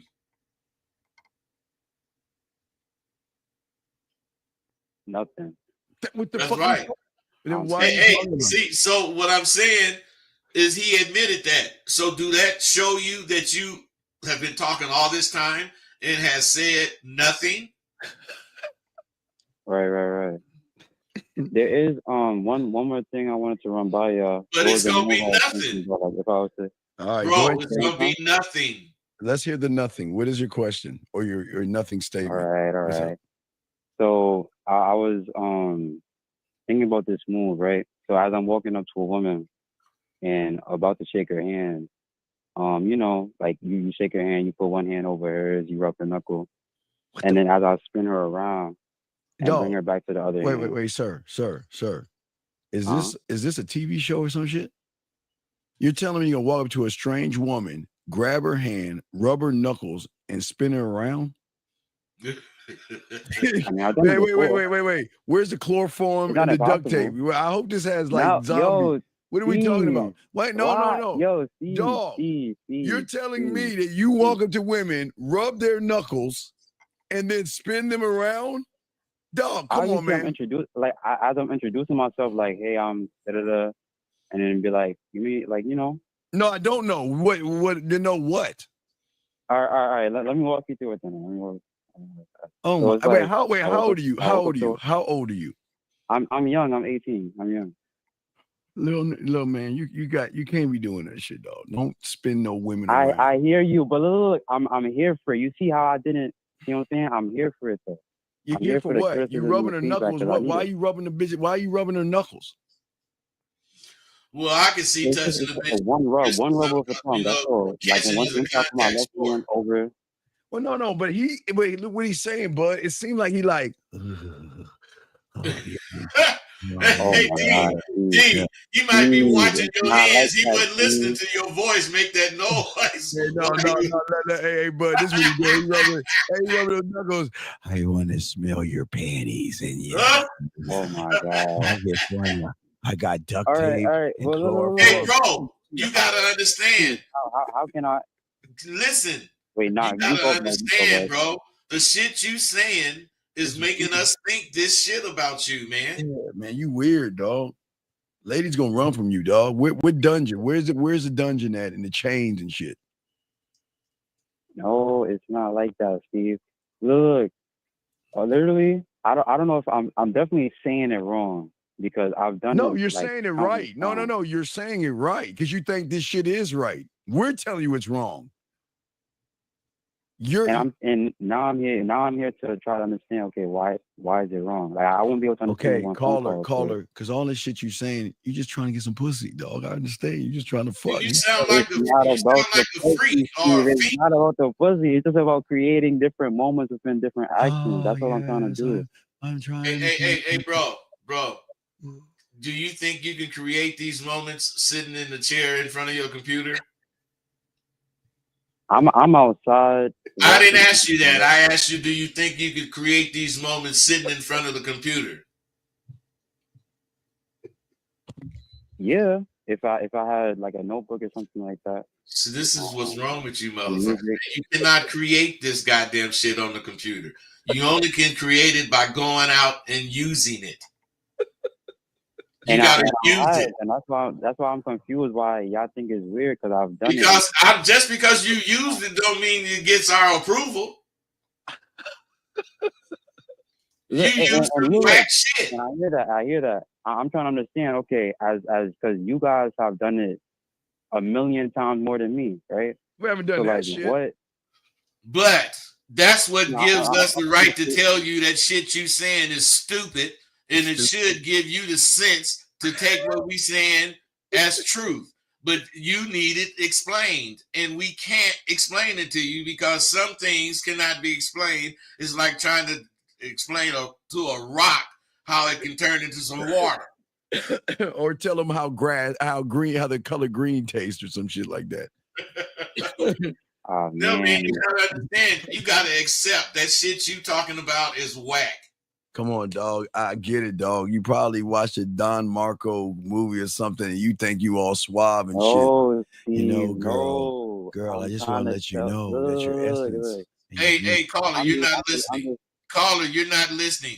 We are listening to you, and you've said that we've done this shit a million times. So that give us at least 999,000 times more than you. And what I'm saying is, we're telling you that shit is whack. You ain't gonna believe two motherfuckers got over 2 million times between them. You ain't gonna believe us. You still think that bullshit you saying is what you trying to figure out? I'm gonna take your word for it. But like my question was really about like taking in new information, like Steve like described, right? Your question was about taking in information, and you wanted to know how can you water it down enough for you to be able to use it. Mm-hmm. You're not being a student of the game. You're trying No. It's not about hey, dude. After I say this, I want you to get off the phone. I don't know if Steve wants you to, but I do. What I'm saying is, when we tell you something and you say no, and start trying to explain your way, that make me not want to talk to you. Yeah, because you're not listening. Okay, listen. It's because what? Wait, do you think a lion gives a fuck what a zebra think? No, Mr. Zebra. No. You don't want me to eat you today? Well, hey, you know what? Go ahead and go. I'll get you tomorrow. Right? That's what you want. Yeah, Mr. Hey, I'm sorry, Mr. Ox. Hey, deer. Wait, Grizzly to the deer. Oh, I'm sorry, Mr. Deer. You have a family? Oh, excuse me. I'll just go along and find another a single deer. Hey, instead of telling him the truth, I'm gonna eat you and your baby. I'm gonna eat you and your fucking baby. Why is doing it? hey, Carl, I'm telling you, man. You supposed to accept not that we're telling you the truth, but you supposed to accept that you're wrong. You're wrong, man. You're wrong. I am wrong. So then why you keep defending it? Why do you keep trying to explain it? Yeah. I don't want the wrong idea to be had because everything that you guys like, the advice is true. It is like now I'm seeing it's whack, it's corny, whatever it may be. It's just I actually no. That's it. Wait, here's a $1 million question. Who on YouTube did you watch to give you that fucking shit? Who the fuck on Say what I'm YouTube? saying? You know you saw that from somebody on YouTube. Who the fuck told you that stupid shit? On my life, I didn't. It's Man, literally something I was thinking about. It's literally something I was just thinking about, and I decided to do it so a few times. wait. One day, you probably got done jerking off and shit, and you were sitting down scratching your nuts without washing your fucking hands, probably. And then all of a sudden, this epiphany about rocks and swords and stars. This is why I say no, because I what? don't do that. But I understand what you're saying. Come on, But where did the rock? No, the reason where it did came the to my rock? mind. Where did the rock and the sword come in at? You just conjured that shit up. The rock and the sword came because I was reading a manga called Vagabond, and I was thinking about like the way he saw the sword like was an extension of himself. Dog, and I was like, okay, what? Boy, gullible people, man, y'all fucking crazy, dog. Look, Steve, I'm just what they're doing is they're taking regular statements that, let's say, philosophers make, and then they're in their crazy way is trying to turn it into whatever they're saying that's similar to what the philosopher was saying. You know, it's the same thing. It's this thing called stoicism, I think, that they have on the internet now, where they got all these fucking statues like, trying to give game and shit. You know, they're trying to take the philosophies of these old philosophers to tie it into women today and shit. That's what they doing, dog. Yeah, that's what they doing. That's what they doing, dog. And you're doing the same fucking thing, dog. That's crazy to me, man. Come on, dude. So okay, is it the way how do I connect it to myself then? Like, because these are things I genuinely think about, like from the things that I read and Why watch. don't you start off with saying I am a loser, and then that could be your starting point, because you think you're a winner by thinking that's loser ass shit. You got to realize that's a loser. And the more you defend what you think, the more you become a loser. The more you believe in that losing ass shit. Today I am a loser. I admit. You gotta see it. I admit. God. The moment you came up with a rock and a sword, dog, don't you think that was the starting point when you conjured up a rock? I mean, no, rocks and that was in the first 30 seconds of him talking. He been talking like 20 minutes.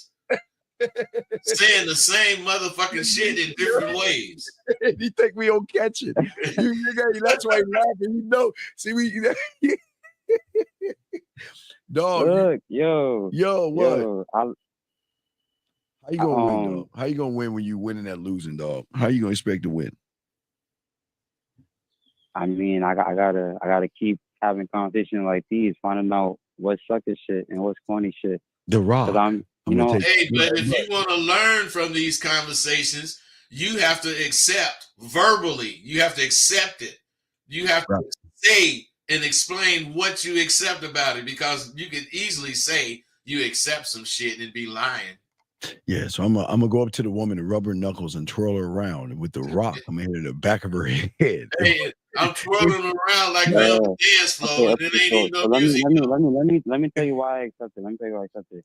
I accept it because rubbing a woman's knuckles, talking about the mind as a sword or a stone or wait. So you're going to a complete strange woman, rubbing her knuckles and telling her about the mind as a sword and the rock? I don't talk about the rock and the sword, but as I introduce myself and as I shake her hand, and when I put my hand over hers, that's when, I rub a knuckle. That's when they snatch their hand away, and you know it. And that's when he hits it with the rock. Hey, man, how many times do they leave their hand there for you to rub it? Like, you want a percentage, like ratio or something like that? Dude, I just want a number. Whatever the fuck you say is good with me. It's worked 9 times so far. 9 times. You know he lying, man. Lying like a motherfucker, dog. How can a motherfucker remember it only worked 9 times? Why do you think? What? 9 times out of how many tries? You think a woman's gonna let a stranger just rub her hand like that, rub her knuckles, talking about swords and rocks? I don't talk about swords. This is when I'm introducing myself, Steve. When you're rubbing, I'm like, pardon me. Hey, I'm track, and then I put my hand out. They put their hand out, and they're like, it's nice to meet you. I put my hand over theirs. They're like, okay, And then I continued the conversation from there. What do you say? How many bras you meet that you shake their hand?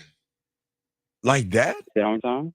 No, I'm talking about how many bras you meet that you shake their hand, period. On track. I extend my hand out, and then they put their hand in mine, and I put my hand over theirs. Guys, nice to meet you. So I just introduce myself. And then that's when that hand that I put over rubs the knuckle, and I tell them, okay, look, I saw you from across the station or across the whatever, and I wanted to let you know that I'm interested in you. What is the purpose of rubbing her knuckles? What is the purpose of rubbing her hand? What is it supposed to do? Right. So when I was it's basically dude, right my ass. Answer the question. Answer the fucking question. What is it supposed to do when you rub her knuckles? Yeah. I got it. To elevate the handshake. Elevate the handshake. To handshake. elevate the handshake. To what? Hey, Dean. Yeah. See, this is why he's full of shit. Because that ain't what you do that for. I understand him saying he touched her knuckles or whatever. But you do that because catching is a contact sport. And the more you get her used to you touching her, the closer you gonna get to that bit. Elevates the handshake. More contact elevates the handshake, simply put. But I don't want to go into a tangent because you guys say, like I don't get to the point. What are you saying? Okay, what are you saying to her? Come on. Let's wrap this up. What are you saying to her? You rubbing her hand. What are you saying to the woman? Right. So if she has nice hand, I'd be like, and I love the way your hand. Like if she's still in my hand, and I introduce myself and I told her I'm interested in you, and she's still there, and then I'd be like, look, you take those soft hands, take your phone out, and let me put my thumb in your phone. It's all. And if she doesn't keep that hand there, then it's just okay. Take your phone out. I'm interested in you. Who the fuck on YouTube told you this shit? Come on, let's be honest. You know who the fuck on YouTube told you this stupid ass shit? Who the fuck on YouTube taught you this? Who? Steve, you can't find that anywhere on YouTube. All right, wait. Okay, wait. Caller. All right, let's say all that bullshit, that cockamamie swords and rocks and fucking elves and unicorns and shit you saying. You on a date with the bitch. What you saying to her? You on a date with her. What you talking about? So let's say I take her to the park. I'll be talking about what the park means to me. Wait, are you fucking telling me what the park? Yeah. Go ahead, what the man. park means to me. Yeah. Well, for example, if there's a tree or some foliage. You're talking to a grown ass woman about trees. You're talking about the trees and the squirrels and the nuts and the leaves and shit. Are you serious? And then I'm connecting it back to why I love to be here and why I love to take people here. Because ladies run. Ladies run. This be like some Friday 13th shit. Y'all might trip over your feet. Run. You're weird, dog. You are weird. Dude. That is some psychopathic. Literally, all I do on the date is connect the environment. You know what it reminds me of? It was that Charles Manson when he had the guitar and he just sitting there strumming that bitch with the whip. Remember that Bud? He just sitting there strumming and talking about nature. Yeah, because then you try to get on the Beach Boys. Didn't he write for the Beach Boys or wasn't he a guitar player? Man, I understand that weird cult shit, dog. That's some cold ass shit, dog. What are we doing? What are we talking about? Trees and leaves and nature. You want some pussy and you're trying to find a cheat code. Let's be honest. Steve. Come on. If I wanted pussy, I would just ask for pussy. So why are you walking around the park talking about trees, leaves, and nature? For what? Right. For what? Because it's something, like I said, it's something that I do a lot of. It's where I think the most. It's where I rest the most, right? And if she can't understand if she can't understand the value in just walking through a park with me, if she can't see the value in my presence as we're walking through a park, then we can't be together or we can't do anything together because she doesn't have my values. One of my values. What do you mean your value? But did he say a value yet? Yeah, the value of walking through the park. Yeah, and what he gets from the environment. Well, that's really gonna make her pussy wet, I guess. So, what's the point of all this? It's to get her used to the lifestyle that she's gonna have if she gets with me. Gets with you? Wait. Why should hey, dude? See, that shit you saying could make sense if you had answers for the fucking questions he's asking you. You don't have any. But you can't answer Yeah, none of the questions. it's not concrete because I don't understand it like deeply, but Then it is why are you something that I know explaining I'm true to. how, young man? Dean, you know I got a class, man. Yeah, It's okay. level 2. I got to roll. All right, You know, call, yeah, I apologize. Yeah, I appreciate the call call. and stay I'll away call from y'all next drugs, time, next okay? Monday. Say no to drugs. Say no to drugs. All right, guys, we out this bitch, man. We'll holler at y'all later. Stay no to drugs, young man. Yeah. All right, peace, guys. But we Be out this cool.